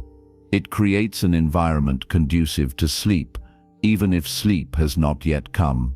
Notice the quiet. Perhaps there is not complete silence. Perhaps you hear distant traffic, a neighbor's television, the hum of appliances, but chances are the night is quieter than the day. There is less noise, less stimulation, less demand on your attention. This relative quiet is supporting you, even now. It is creating space for rest. Notice that you are breathing. This is perhaps the most fundamental thing to be grateful for. Every breath is a gift. Your body is performing this essential function automatically, without your conscious effort. Your lungs are working. Your heart is beating. Your blood is flowing. All the systems of your body are functioning to keep you alive. This is happening right now, whether you are asleep or awake. Thank your body for all it has done today. This is crucial. Your body has carried you through another day of life. It has walked, sat, stood, moved. It has digested food and converted it to energy. It has fought off countless pathogens you were never aware of. It has regulated your temperature, healed small injuries, maintained your balance. Your body has worked tirelessly all day, and it is still working now. Most of the time you only notice your body when something goes wrong. When there is pain or discomfort or illness, suddenly you pay attention, but your body deserves your gratitude for all the things that are going right. For the countless processes happening correctly, automatically, without any conscious input from you. Speak to your body silently as you lie in bed. Thank your heart for beating steadily. Thank your lungs for breathing rhythmically. Thank your digestive system for processing today's food. Thank your immune system for protecting you. Thank your nervous system for allowing you to sense and move and think. Thank your body for being the vehicle through which you experience this life. And specifically, thank your body for resting right now. Even if you are not asleep, your body is resting. Your muscles are not working to hold you upright. Your legs are not carrying your weight. Your arms are not lifting or carrying. Your body is horizontal, supported, released from most of its daily tasks. This is rest. This is restoration happening right now. Thank your mind for its tireless work. This might seem counterintuitive when your mind is what seems to be keeping you awake. But your mind deserves gratitude too. Your mind has processed enormous amounts of information today. It has made countless decisions, solved numerous problems, navigated complex social situations. Your mind has kept you safe, helped you communicate, allowed you to work and create and think. Your mind is not your enemy. It is trying to help you. When it generates worry about tomorrow, it is attempting to prepare you, to protect you from potential problems. When it replays today's events, it is trying to learn, to process, to make sense of your experience. Your mind is doing what it was designed to do. It deserves your appreciation, not your frustration. Thank your mind for all it does. Thank it for its intelligence, its creativity, its ability to imagine and plan and remember. Thank it for protecting you through vigilance, and then gently, kindly, tell your mind that it can rest now. Tell it that everything is okay. Tell it that there is nothing that needs to be figured out right now. Give your mind permission to be quiet, knowing that it has done enough for today.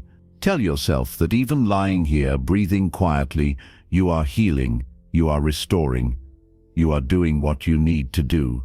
Sleep is not the only form of rest. This moment of peaceful lying, this is also rest. This is a profound shift in perspective. Most people believe that rest only counts if they are asleep. They discount the hours spent lying quietly in bed. They treat wakefulness as wasted time, as failure, as something that provides no benefit. But this is not true. Your body benefits from horizontal rest even without sleep. When you lie down, you reduce the workload on your heart. Gravity no longer requires your cardiovascular system to pump blood upward to your brain. Your heart rate slows, your blood pressure decreases. This is beneficial. This is restful. This is giving your cardiovascular system a break. When you lie down, you release the constant muscular effort required to keep you upright.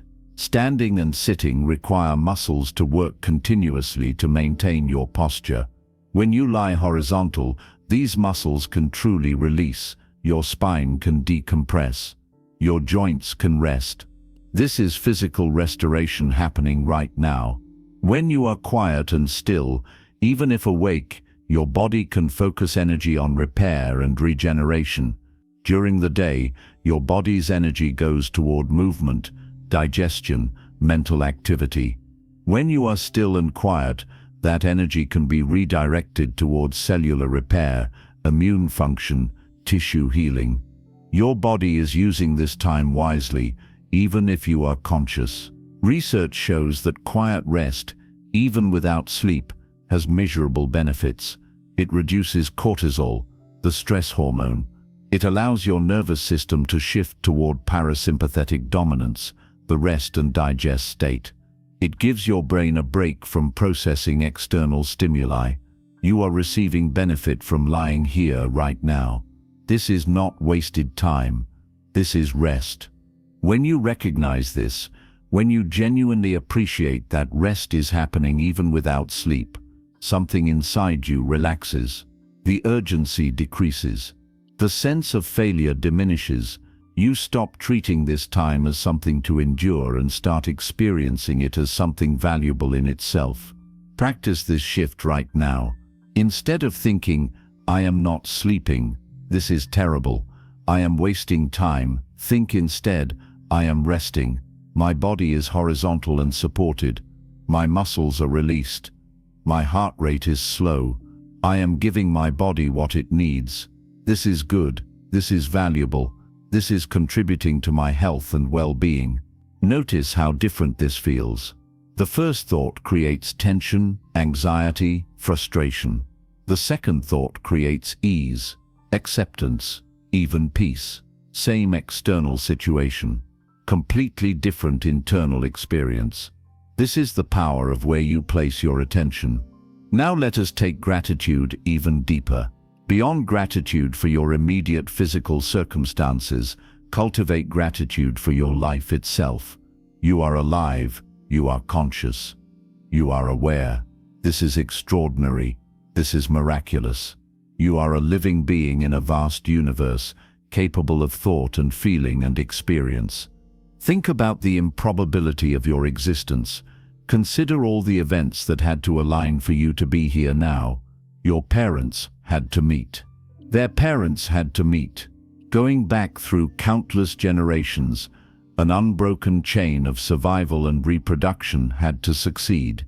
Any break in that chain, and you would not exist.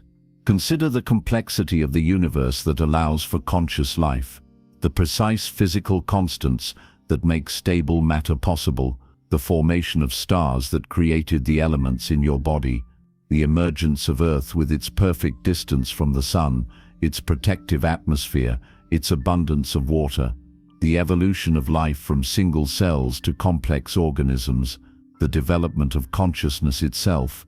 You are the universe becoming aware of itself. You are matter that can think and feel and wonder. You are part of an ongoing story that stretches back billions of years and will continue long after you are gone.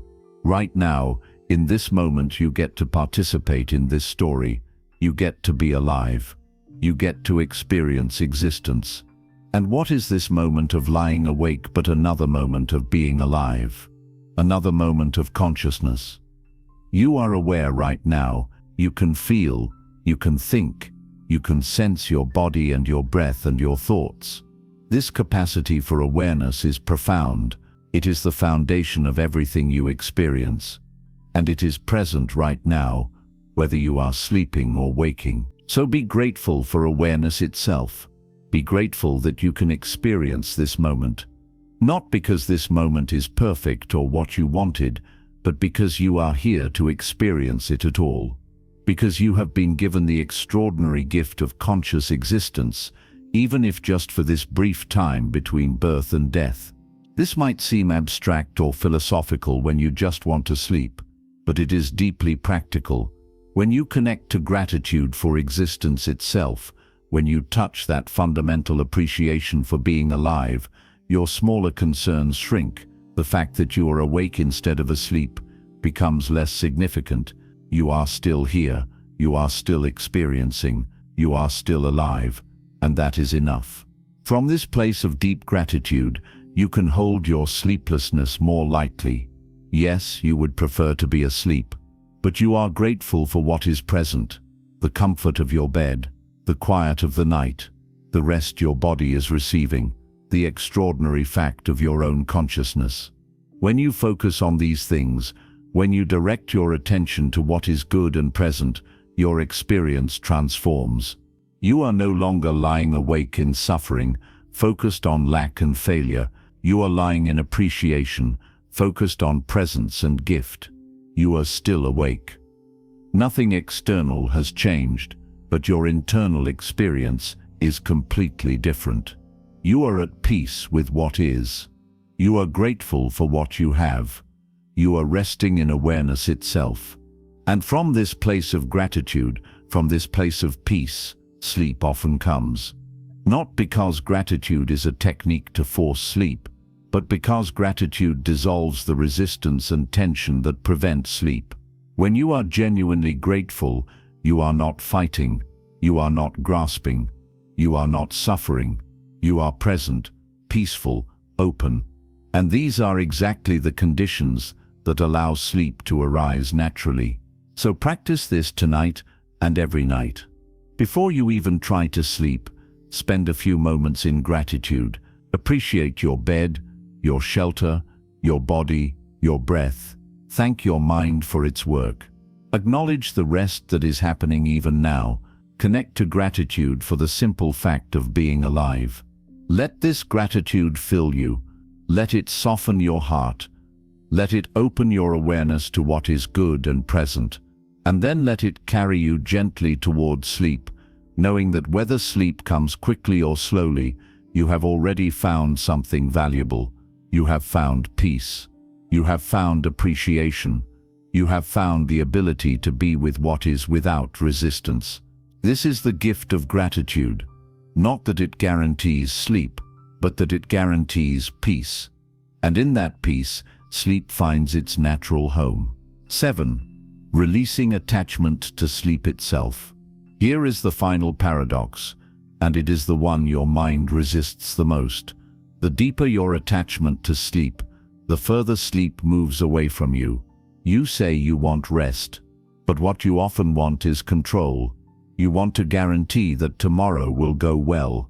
You want certainty that you will feel sharp, productive, stable. You want insurance against fatigue. So you lie in bed with a hidden agenda. I must sleep well tonight. That single word "must" creates tension. The Buddha taught that suffering arises not from experience itself, but from craving. Not from pain, but from the insistence that pain must not be present. Not from wakefulness, but from the demand that wakefulness should not be happening. When you lie awake and think, this shouldn't be happening, you create a second layer of suffering. First, there is simple wakefulness, neutral, just awareness in the dark. Then comes resistance. This is bad. This is a problem. Tomorrow is ruined. That resistance is what tightens your chest, quickens your pulse, sharpens your mind. You are no longer simply awake. You are awake and afraid. This is attachment to sleep. You have turned sleep into a goal, a benchmark, a performance metric. You measure your worth and your future based on how many hours you get. You calculate consequences. You predict disaster. You treat one imperfect night as a threat to your identity. But look closely, how many sleepless nights have you survived? Every single one. The sun still rose, the day still moved forward. You still functioned, perhaps imperfectly, but sufficiently. Yet each new night, the mind behaves as though this is the first time you have ever faced wakefulness. Attachment blinds you to reality. The Buddha would invite you to examine the belief underneath your struggle. What do you think will happen if you do not sleep perfectly tonight? Follow the fear to its end. You will be tired. You may be less patient. You may not perform at your peak. Is that truly catastrophic? Or is it simply uncomfortable? The ego despises discomfort. It wants optimization. It wants guarantees. It wants control over biological processes that operate far beyond conscious command. But sleep is not a switch you flip. It is not a task you complete.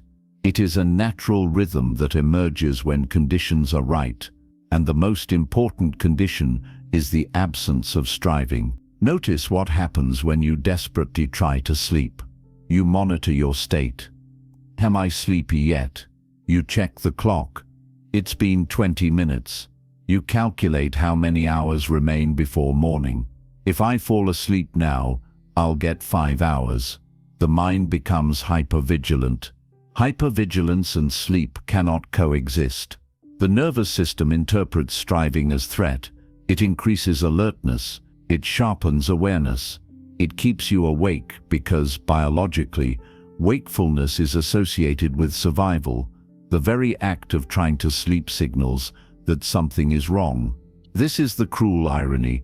The more you want sleep, the more you activate the system that prevents it. So what is the alternative? Release the demand. This does not mean you stop valuing sleep. It means you stop insisting on it. There is a profound difference. Instead of lying down with the command, I must sleep, lie down with the intention, I will rest. Rest is broader than sleep. Rest includes stillness. Rest includes breathing slowly. Rest includes closing your eyes without engaging the world. Even if consciousness remains, the body benefits from horizontal stillness. Muscles soften, the heart rate slows, the nervous system shifts toward recovery.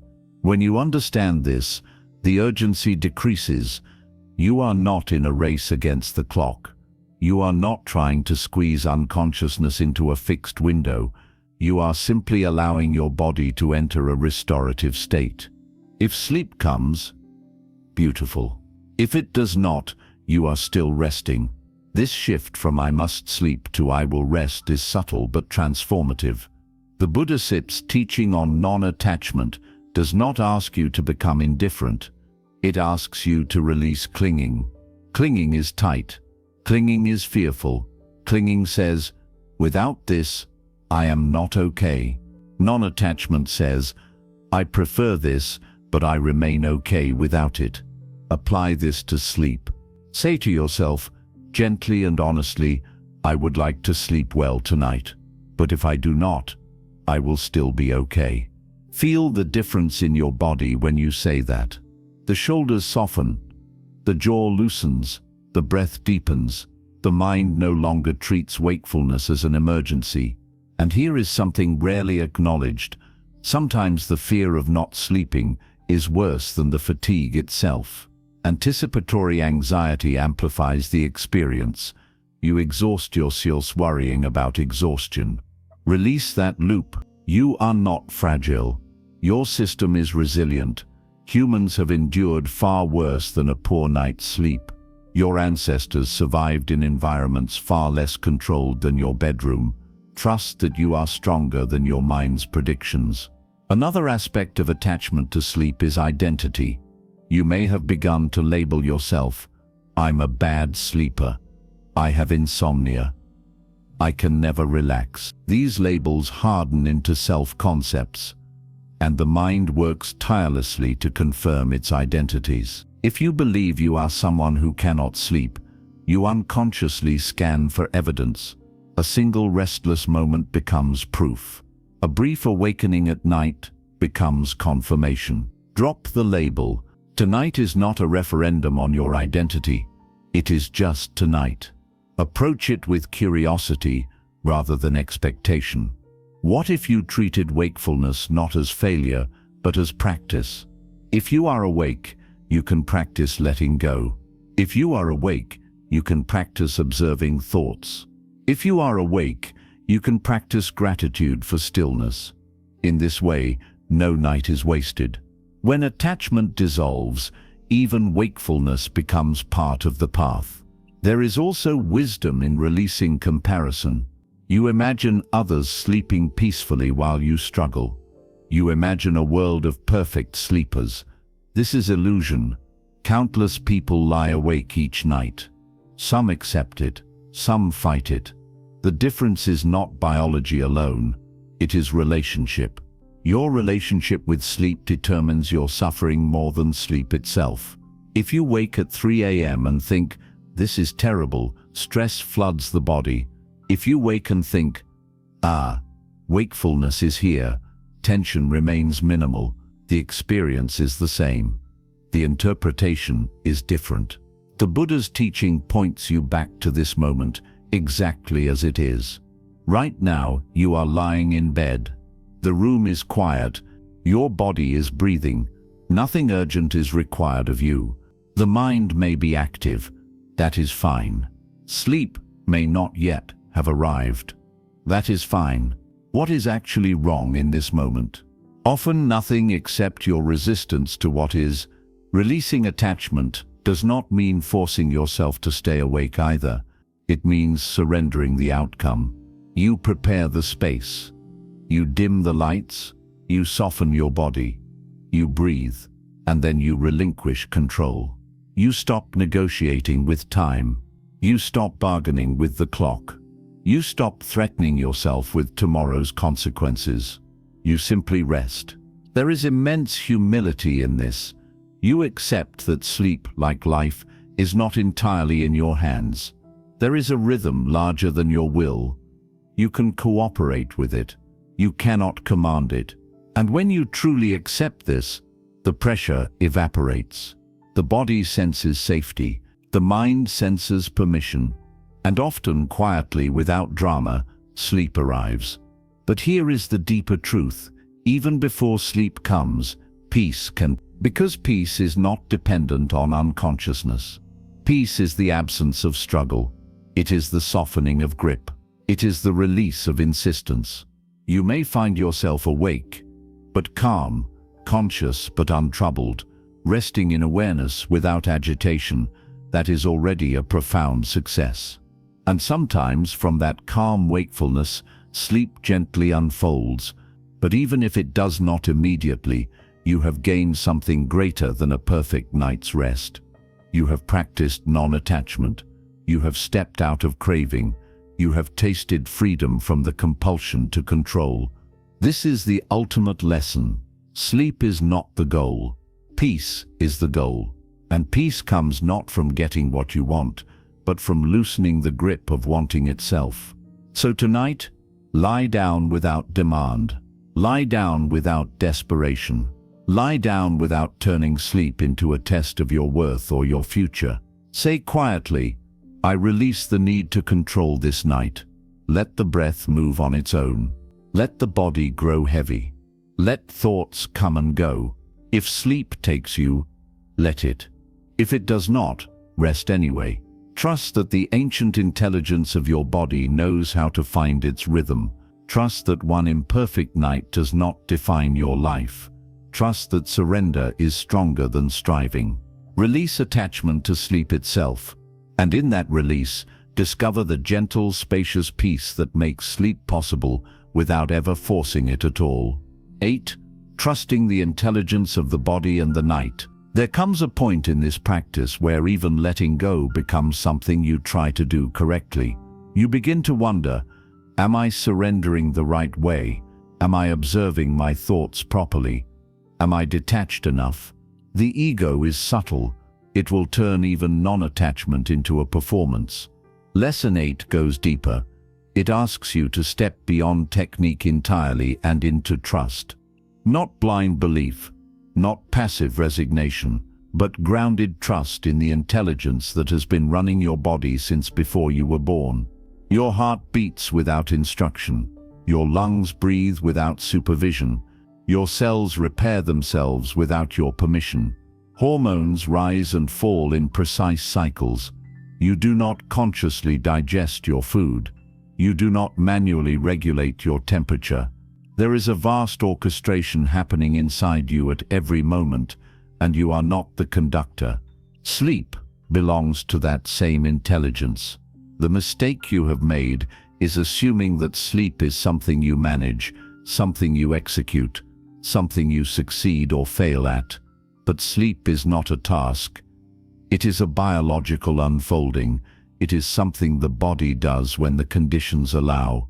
And here is the truth that may unsettle you most of the time. You are not preventing sleep because your body is broken. You are preventing sleep because you do not trust your body. You lie down and monitor it. You assess it. You check whether it is sleepy enough.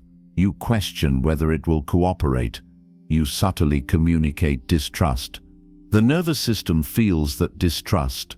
When you trust something, you relax around it. When you distrust something, you tighten. So lesson 8 is about shifting from management to partnership. Instead of thinking, I need to make myself sleep, begin to think, my body knows how to sleep. It has known how to sleep since infancy, before you had language, before you had worries, before you had deadlines. Sleep is older than your anxieties. Your ancestors slept under open skies. They slept without blackout curtains, without white noise machines, without temperature control. They slept because their bodies followed rhythm, light and dark, effort and restoration. You are still wired for rhythm. The problem is not that your body has forgotten how to sleep. The problem is that your mind has interrupted the rhythm with constant stimulation, evaluation, and fear. So tonight, instead of trying to do anything differently, try trusting differently. Lie down and mentally say to your body, you know what to do. Feel how that changes your posture internally. The shoulders drop slightly. The breath lengthens. There is a subtle surrender. Trust removes urgency. Urgency activates survival systems. Trust activates restoration systems. Your parasympathetic nervous system, the part responsible for rest and digestion, responds to signals of safety. It does not respond to effort. It responds to calm. It responds to the absence of threat. And threat does not only come from the outside world, it comes from your own thoughts, from your own pressure, from your own insistence that something must happen now. Lesson 8 invites you to widen your perspective beyond the bed, beyond the room, beyond even your body. The night itself has intelligence. Notice how everything slows when darkness arrives. The world quiets, sounds soften, light fades. There is a natural invitation toward stillness embedded in the cycle of the planet. You are not separate from that cycle. You are part of it. The earth turns. The sky darkens. The body responds. When you fight sleep, you are not only fighting your body, you are fighting the rhythm of nature. Instead, align with it. Imagine yourself as part of a vast field of life. Millions of beings lying down at this same hour. Millions of hearts slowing. Millions of breaths deepening. You are not alone in this process. You are participating in something ancient and collective. Feel that. You do not need to isolate yourself in the struggle of my insomnia or my problem. There is just the human nervous system doing what it has always done, sometimes smoothly, sometimes imperfectly. Imperfection is not malfunction. Some nights are lighter. Some nights are deeper. Some nights are restless, just as some days are energetic and some are dull. This fluctuation is not failure. It is variability. The mind craves consistency. The body operates in cycles. Trust the cycle. Even if tonight is lighter, tomorrow night may be deeper.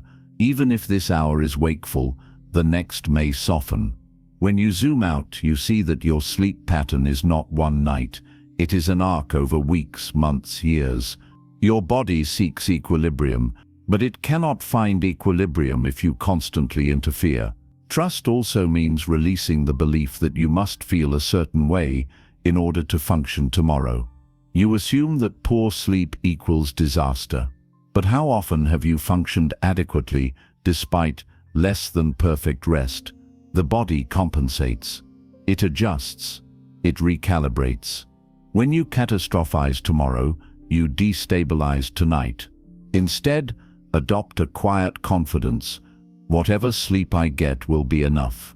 Not because it will be ideal, but because you will adapt. Adaptability is one of the greatest strengths of the human organism. Your body is not fragile porcelain, it is resilient biology. Another dimension of trust involves time. You do not need to check the clock.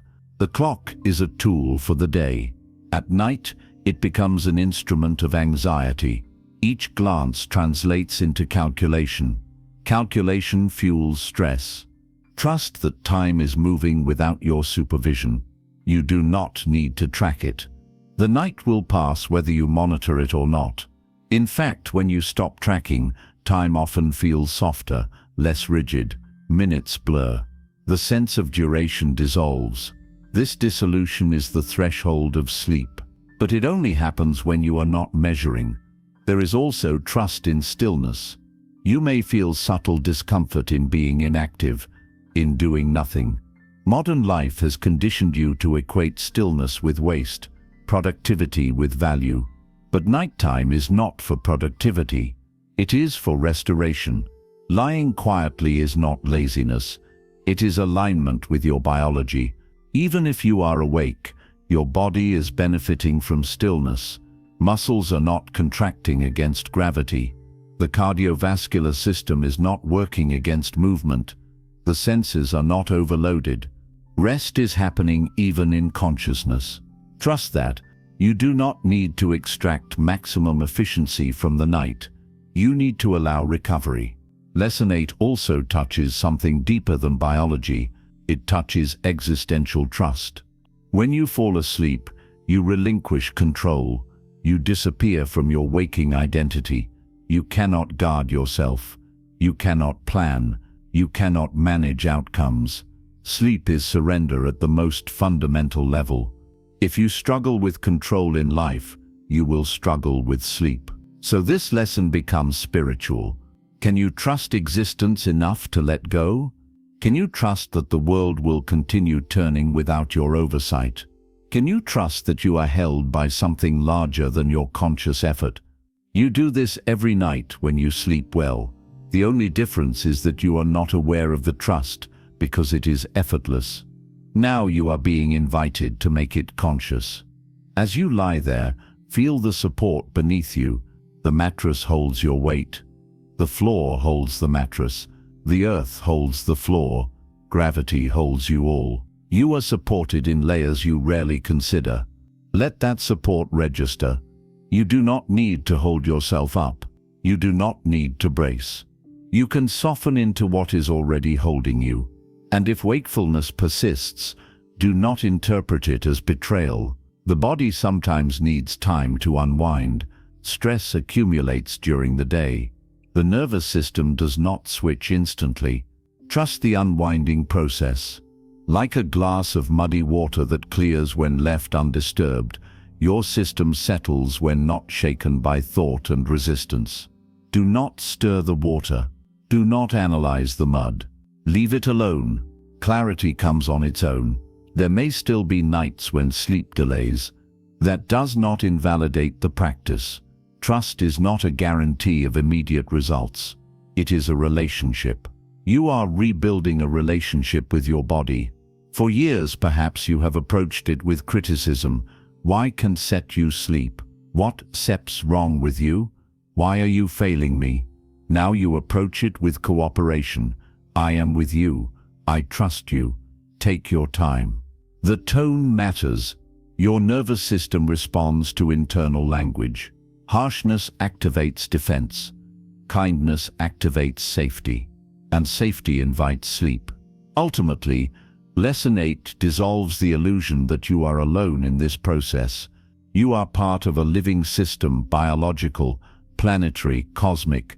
Sleep is not a personal achievement. It is participation in rhythm.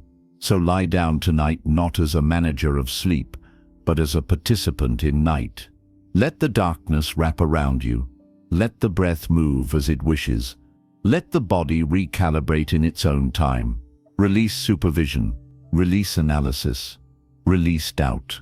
Trust the intelligence beneath thought. Trust the rhythm older than memory. Trust that even if this moment is wakeful, it is not wrong. And from that trust, something profound often happens. The body, no longer scrutinized, softens. The mind, no longer pressured, quiets. Awareness thins at the edges. Thoughts lose definition, and without announcement, without effort, without achievement, sleep arrives. Not because you conquered it, not because you forced it, but because you finally stepped aside and allowed the ancient wisdom within you to do what it has always known how to do. 9. Dissolving the one who is trying to sleep. There is one final layer beneath everything you have practiced so far, beneath observing thoughts, beneath releasing attachment, beneath trusting the body. There is still, very subtly, a you who is trying to sleep better, a watcher, a practitioner, a person doing the method correctly, and as long as that subtle doer remains tense, sleep can still feel slightly out of reach. Lesson 9 is not about doing anything new. It is about dissolving the one who feels responsible for making something happen. Notice how, even when you relax your body, observe your thoughts, and release attachment, there can still be a quiet internal voice monitoring the process. Is this working? Am I getting closer? Am I relaxed enough yet? How long has it been? That voice is the final thread of control. It is not aggressive anymore. It is not panicked, but it is still there, gently evaluating, and evaluation keeps consciousness sharp. Sleep requires something radical, the softening of self-awareness itself. When you fall asleep naturally, you do not notice the exact moment it happens. There is no clear boundary, no announcement. The one who would observe the transition dissolves with the transition. You cannot watch yourself fall asleep. The watcher disappears. This is why sleep cannot be achieved through effort. Effort strengthens the watcher, and the watcher cannot cross into unconsciousness while holding itself upright. So tonight, go one step deeper. Instead of focusing on the breath as an object, feel the breathing happening without ownership. Not I am breathing, just breathing. Not I am relaxing, just relaxation unfolding. Language shapes identity. The more you use I as the actor, the more the sense of self tightens around the process. When you soften the language internally, the experience softens too. There is thinking happening. There is sensation happening. There is breathing happening. But where is the one who is doing it? If you look closely, you will notice that what you call I is mostly a stream of thoughts referencing itself. Memories, plans, narratives, labels. At night, when external roles fade, no job, no conversations, no performance, this sense of self becomes less solid, and that can feel unfamiliar, even slightly unsettling. The ego wants continuity. It wants to remain the center of experience. Sleep dissolves that center temporarily. So sometimes what keeps you awake is not discomfort. It is unconscious resistance to disappearing. This may sound abstract, but you have felt it. That slight jolt just as you begin to drift. That sudden thought that wakes you as you were about to fade. That reflexive return to alertness. It is as if something in you says, wait. Lesson 9 invites you to let that wait soften. Instead of trying to fall asleep, allow yourself to drift without supervision. Stop observing your progress. Stop checking your state. Let awareness blur. You may notice moments when thoughts become fragmented. Images arise without logic. Sounds feel distant. The body grows heavy in a way that feels almost foreign. Do not analyze these moments. Analysis pulls you back to the surface. Instead, allow them. Sleep is like sinking into warm water. If you remain stiff, you float at the top. If you relax completely, you sink effortlessly. The stiffness is not in your muscles anymore. It is in your sense of self. So what does it mean to release the self at night? It means dropping the narrative. Right now, in this exact moment, without referencing yesterday or tomorrow, who are you? Without your name, without your responsibilities, without your history, there is simply awareness and sensation. The body lying here, the breath moving, the darkness present. Nothing more is required.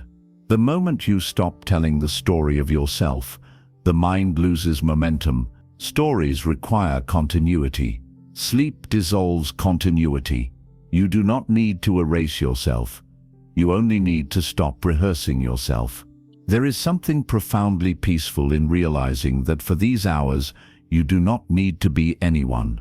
You do not need to solve. You do not need to improve. You do not need to protect your image. You do not need to anticipate. You are allowed to disappear into rest. Many people resist this unknowingly because identity feels like safety. If I remain alert, I remain in control. But control is exhausting, and the night is not asking you to control anything.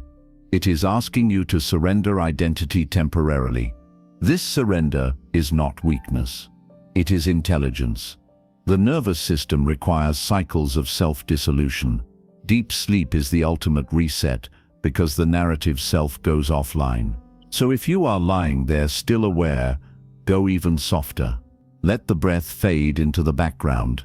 Let thoughts blur without finishing them. Let images flicker without meaning. Do not chase clarity. Do not chase silence. Allow haziness. You might notice that the more you allow vagueness, the less distinct your sense of me becomes. There is just experience unfolding. This is not mystical. It is neurological. The brain gradually shifts from organized, linear processing into fragmented, dreamlike patterns. If you hold on to linear thinking, you interrupt that shift. So release linear thinking. If a thought starts forming a sentence, let it trail off unfinished. If an image appears, let it dissolve without interpretation. Do not stabilize anything. Sleep is the collapse of stabilization. And here is something important.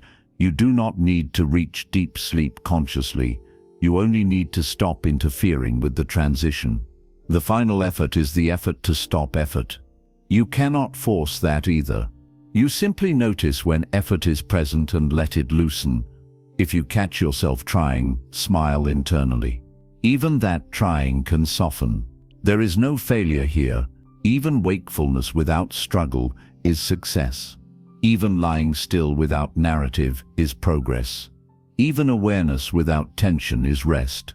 At some point, the distinction between practicing and sleeping becomes irrelevant. There is only fading, and that fading does not belong to you. It happens on its own. You may never notice the exact second it occurs. That is the beauty of it. The one who would measure it is gone. Lesson 9 is the quietest lesson because it removes the center of control entirely. You do not need to be the one who sleeps. You do not need to be the one who lets go. You do not even need to be the one who trusts. All of that is happening. Breathing is happening. Resting is happening. Softening is happening. And when the final thread of self-monitoring relaxes, Sleep happens too, not as an achievement, not as a victory, not as proof of mastery, but as a natural consequence of no longer holding yourself together. The night does not require your identity. The body does not require your supervision. Consciousness does not require your management. Let the one who is trying dissolve. Let awareness grow porous. Let the edges blur. And without ceremony, without control, without a doer, you slip quietly into dreams. 10. Resting as awareness itself. By now you have relaxed the body, observed the thoughts, released attachment, trusted the rhythm of the night, and softened the sense of the one who is trying to sleep. There is one final movement, and it is not a movement towards sleep, but a movement towards something even more fundamental. It is the recognition that rest does not begin when sleep begins. Rest begins the moment you stop resisting what is already here. Most people approach the night with a hidden condition: I will be at peace once I am asleep. This belief creates a subtle division. There is the present moment, which is seen as insufficient, and there is sleep, which is imagined as salvation. As long as peace is projected into the future, the present feels incomplete. The mind remains slightly restless, waiting for something else to happen. Lesson 10 dissolves this division entirely. It invites you to discover that the peace you associate with deep sleep is available even before unconsciousness arrives. It is available in simple awareness itself, if awareness is no longer strained by resistance. Right now, as you lie in bed before sleep, what is actually happening? There is darkness. There is the sensation of your body against the mattress. There is the rhythm of breath moving in and out. There may be faint sounds in the distance. There may be thoughts passing through. But beneath all of this, there is awareness, quiet, open, already present. This awareness is not tense by nature. It becomes tense only when it contracts around content. When it clings to a thought, resists a sensation, or demands a different experience, it tightens. When it simply rests, without preference, it is naturally at ease.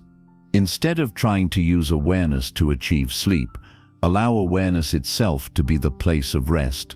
This is a subtle but profound shift. You are no longer waiting for unconsciousness to bring relief. You are recognizing that relief is available in the simple fact of being. Feel into this carefully. You are lying down. Nothing is required of you. There is no task to complete, no performance to deliver, no conversation to manage. Even if your mind produces images or fragments of thought, they are occurring within a larger field of stillness. That stillness does not need to be created. It is already here. The mind often confuses activity with disturbance, but activity is not the same as agitation. A lake can have ripples on its surface while remaining deep and calm beneath. In the same way, thoughts can move lightly across awareness without disturbing its depth. The problem arises only when you identify with the ripples and forget the depth. So tonight, instead of trying to calm the surface, allow yourself to sink beneath it. Let thoughts ripple if they must. Let sensations come and go. You do not need to flatten the mind into silence. You only need to stop mistaking movement for threat. When you rest as awareness itself, there is no urgency. There is no clock to beat. There is no standard to meet. There is simply this quiet presence that remains, whether you are awake or asleep. In fact, deep sleep is peaceful, not because it eliminates awareness, but because it eliminates the tension of identity. Lesson 9 touched that dissolution. Lesson 10 goes even further by inviting you to taste a version of that peace while still conscious. Notice that awareness does not strain to hold the breath. It does not strain to hear sounds. It does not strain to allow thoughts. It simply allows. The allowing is effortless. The effort enters only when you begin to manipulate what is allowed. If a thought appears and you do nothing, it passes. If a sensation shifts and you do nothing, It changes. Awareness does not need to intervene. It is spacious enough to include everything without being overwhelmed by anything. This spaciousness is rest. You may still feel wakeful. That is fine.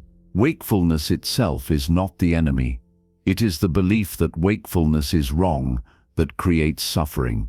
Remove the belief, and wakefulness becomes simply another experience floating in awareness. There is something deeply stabilizing about realizing that you do not need to go anywhere else to find peace. You do not need to fall into unconsciousness to escape the present moment. You can soften fully right here, with eyes closed, breathing gently, existing without agenda. The body senses this softness. When awareness is not contracted, muscles release more completely, the breath becomes less controlled, the nervous system registers safety at a level deeper than thought, and safety is the true precursor to sleep. You might notice that when you stop trying to alter your state begins to shift on its own. Thoughts become less coherent. The body grows heavier, the sense of time fades. This happens not because you forced it, but because you stopped interfering. There is a profound humility in this realization. Sleep is not conquered, it is not engineered, it is not negotiated with. It unfolds naturally when awareness is unburdened by striving. If you find yourself still awake after some time, return to this simple recognition. Awareness is already peaceful when it is not grasping. Even if the mind is active, awareness itself remains untouched. Rest there, not as an observer analyzing experience, but as the open field in which experience arises. Let the breath breathe itself. Let the night be exactly as it is. Let the body sink as deeply as it wishes. If thoughts begin to fragment, allow them to fragment. If images blur at the edges, allow them to blur. There is no need to stabilize anything. Instability is the doorway to sleep. You are not required to escort yourself into unconsciousness. You are only required to stop escorting yourself away from rest. Eventually, awareness will thin, not because you made it happen, but because the body and brain shift naturally into dream states. The transition may be so gentle you do not notice it. One moment there is quiet awareness. The next, there is a dream forming. The continuity dissolves without effort, but even before that transition, something important has already occurred. You have rested as awareness itself. You have experienced peace without conditions. You have discovered that rest is not dependent on the absence of thought, nor on the guarantee of perfect sleep, nor on the elimination of identity. It is dependent only on the release of resistance. This is the final understanding. Sleep is not the goal. Peace is the goal, and peace is available the moment you stop insisting that the present be different. So lie there without expectation, without measuring progress, without waiting for a specific sensation that signals success. Let awareness be open and unguarded. Let the body be supported completely. Let the night move as it has moved for countless generations before you. There is nothing left to practice, nothing left to master, nothing left to achieve. There is only this quiet, steady presence, already at rest. And from this rest, sleep comes when it comes, gently, naturally, without announcement, as awareness releases itself into the vast and effortless silence of the night. 11. Waking without losing the peace. There is one final misunderstanding about sleep that quietly sabotages your nights. You believe the practice ends when you wake up. You think sleep is the goal and waking is the interruption.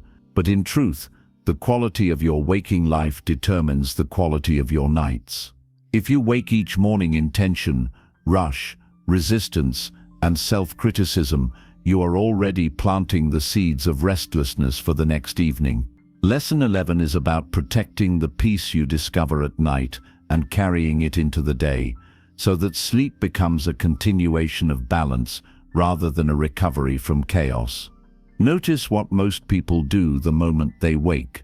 they immediately evaluate. How did I sleep? They search their memory for the night. They check the clock. They calculate the hours. If the number is lower than expected, stress appears before their feet even touch the floor. In that instant, they undo the surrender they practiced. The mind says, "Not enough." And from that thought, the entire day becomes slightly strained. This evaluation habit strengthens attachment. It reinforces the idea that your well-being depends entirely on the quantity and quality of sleep. It turns rest into a performance metric rather than a biological rhythm. Instead, when you wake, do something radical. Do not judge the night. Do not rate it. Do not calculate it. Do not dramatize it. Simply notice waking is happening. Feel the body lying there. Feel the breath. Notice the softness or heaviness in your limbs. Whatever is present, allow it without commentary. If you slept deeply, there may be gratitude. If you slept lightly, there may be fatigue. Both are temporary states. Neither defines the day. This is the continuation of non-attachment. If you wake tired and immediately resist the tiredness, you amplify it. Resistance drains energy faster than fatigue itself. But if you acknowledge it gently, there is some tiredness here, and move forward without panic, the body often adjusts. Energy is dynamic. It shifts. It recalibrates throughout the day. One imperfect night does not lock you into dysfunction. You have proven this countless times. Lesson 11 invites you to trust your resilience during waking hours, just as you trusted your body during the night. If you slept less than you hoped, approach the day with simplicity rather than self-criticism. Move slightly slower, speak slightly softer, lower unnecessary expectations, not out of defeat, but out of wisdom. You do not need to punish yourself for biological fluctuation. There is also something deeper here. The way you wake influences the way you will later try to sleep. If you spend the day replaying how badly you slept, warning yourself about the coming night, worrying that the pattern will repeat, you plant anxiety in advance. Then when evening arrives, that anxiety blooms. The mind says, "What if it happens again?" And the cycle continues. So break the cycle in the morning. Instead of reinforcing the narrative of struggle, reinforce the narrative of trust. Tell yourself, calmly and truthfully, whatever last night was, I am here now. I will move through this day. Tonight will unfold in its own way. This sentence reduces anticipatory stress. It tells the nervous system that there is no ongoing emergency. Sleep difficulties often persist, not because of one restless night, but because of the fear of future restless nights. Fear sustains the loop. Confidence interrupts it. This does not mean blind optimism. It means grounded steadiness. You are not fragile. You are adaptable. The body balances itself across time. Carry the awareness you cultivated at night into your day. Notice thoughts without clinging. Notice stress without dramatizing it. Notice tension and soften it early rather than letting it accumulate. The calmer your nervous system remains throughout the day, the less unwinding it will need at night.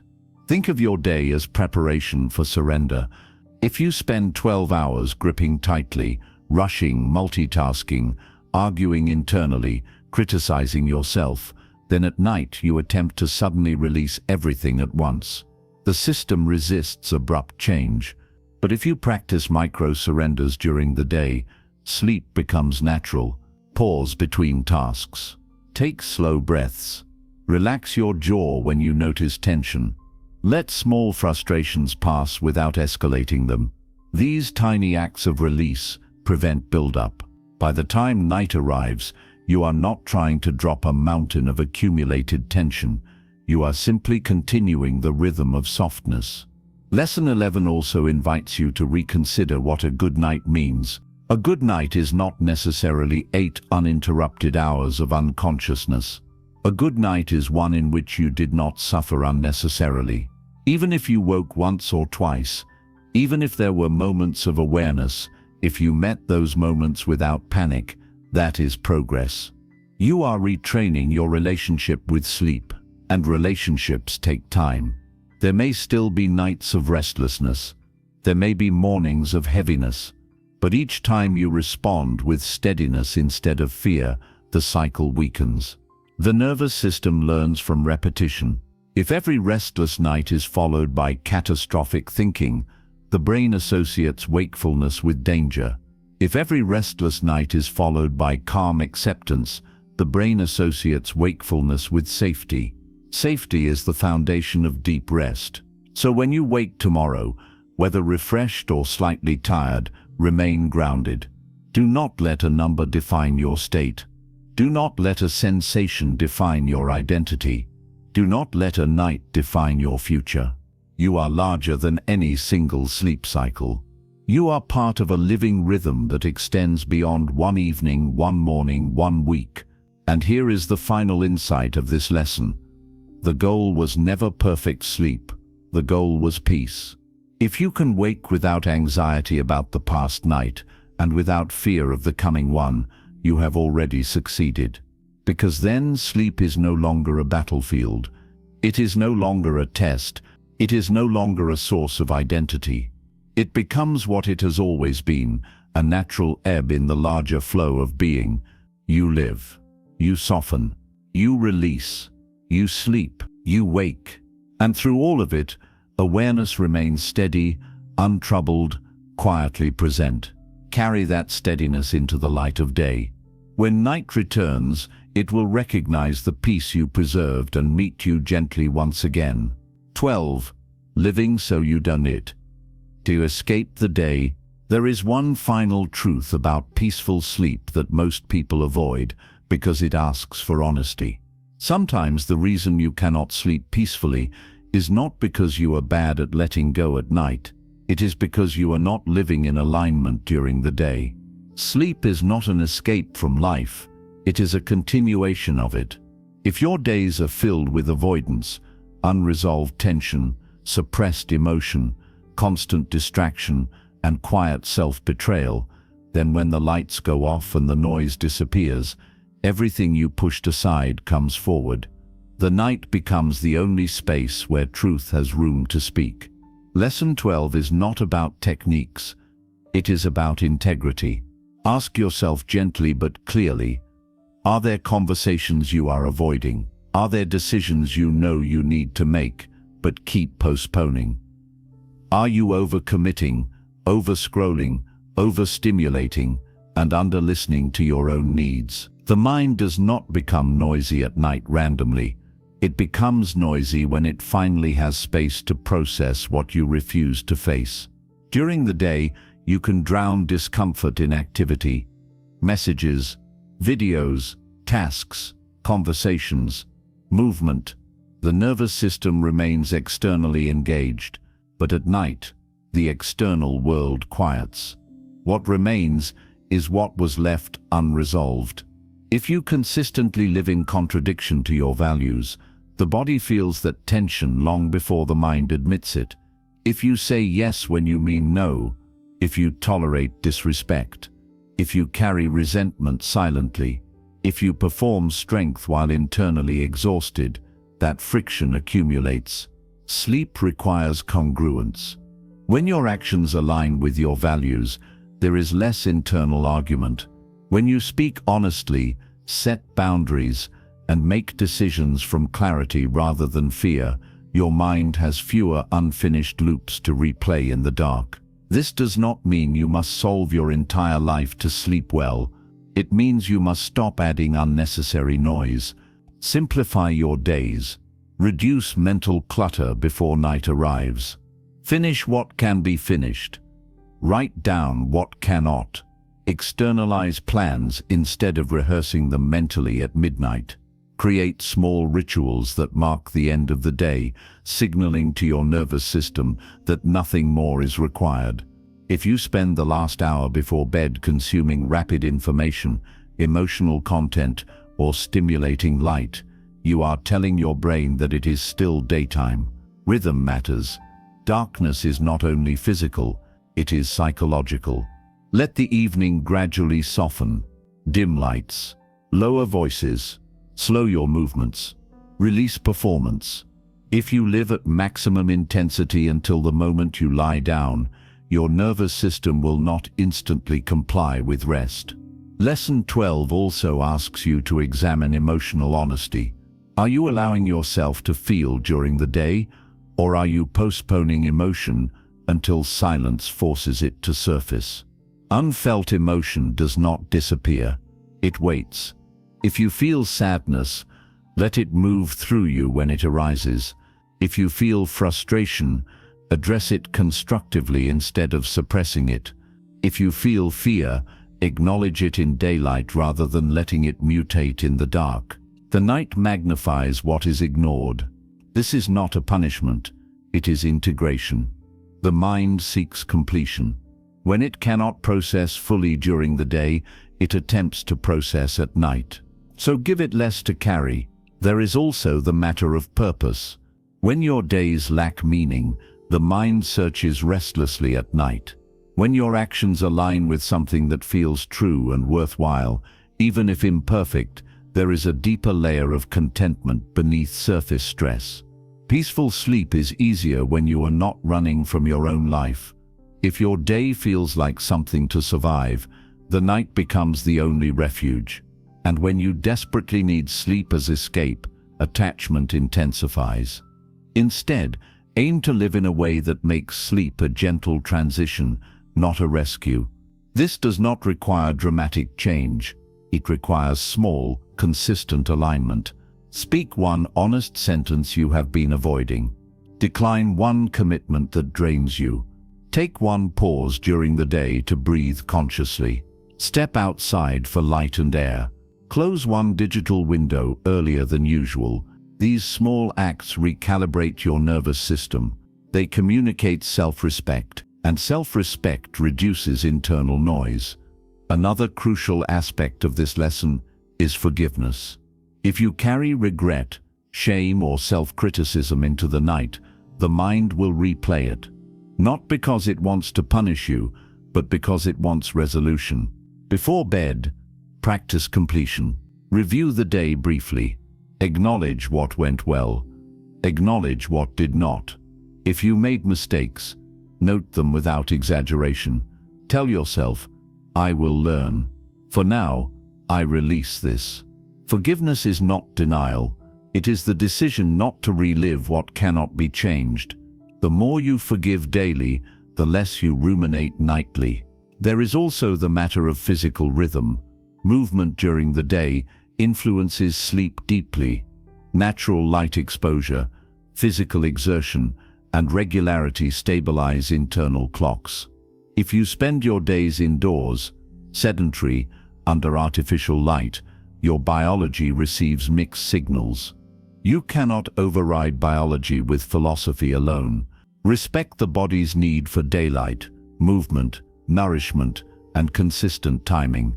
These are not luxuries, they are foundations. When body and mind are both aligned, sleep becomes less dramatic. Lesson 12 is not about perfection, it is about reducing friction. Every act of integrity reduces friction. Every honest conversation reduces friction. Every boundary reduces friction. Every moment of presence reduces friction. And friction is what keeps the mind spinning at night.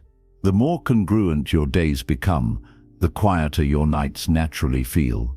You do not need to engineer silence at midnight if you did not accumulate chaos at noon. Ultimately, this lesson completes the circle. You began by learning to let go in bed. You learned to observe thoughts, release attachment, trust the body, dissolve the self. Now you realize that letting go is not a nighttime technique. It is a way of living. If you live lightly, you sleep lightly.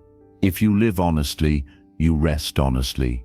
If you live aligned, you drift naturally. Sleep is not separate from life. It mirrors it. So tomorrow, when you wake, do not only think about how to sleep better at night, think about how to live more clearly during the day. Live in such a way that when darkness falls, there is nothing heavy clinging to you. Live in such a way that lying down feels like completion, not avoidance. Live in such a way that when you close your eyes, your nervous system recognizes safety, not backlog. And when night returns, you will not be begging for escape. You will simply be continuing the rhythm, breathing, softening, releasing. And sleep will arrive not as a solution to a problem, but as a natural extension of a life lived without unnecessary resistance. Closing statement. The peace was never in sleep. You began this journey believing the problem was sleep.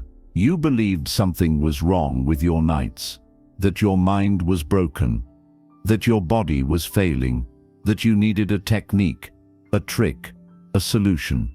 But what you have discovered is far deeper. Sleep was never the enemy. Wakefulness was never the enemy. Thoughts were never the enemy. Clinging was. The struggle was never about hours or darkness or silence.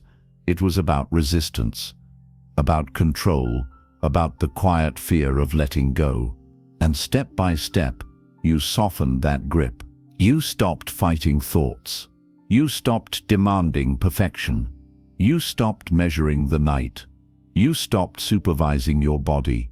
You stopped chasing unconsciousness. You learned to rest before sleep. You learned to trust before control. You learned to soften before forcing. That is the transformation. Because the peace you were searching for in deep sleep was always available in surrender. The stillness you hoped unconsciousness would give you was already present beneath your striving. Sleep is not something you conquer. It is something that happens when you are no longer in the way, and even if tonight is not perfect, even if wakefulness lingers for a while, you are no longer at war with it. You understand the rhythm now. You understand that rest begins the moment resistance ends. So when you lie down, you do not need to perform. You do not need to succeed. You do not need to achieve anything at all. You simply soften. You allow the body to be heavy. You allow thoughts to pass. You allow awareness to fade naturally. And whether sleep comes quickly or slowly, you remain steady. Because the real victory was never 8 uninterrupted hours. The real victory is that you are no longer afraid of the night. Let that be enough. Let the darkness hold you. Let the breath move on its own. Let the ancient rhythm carry you without effort. And when sleep comes, it will not feel like an achievement. It will feel like coming home.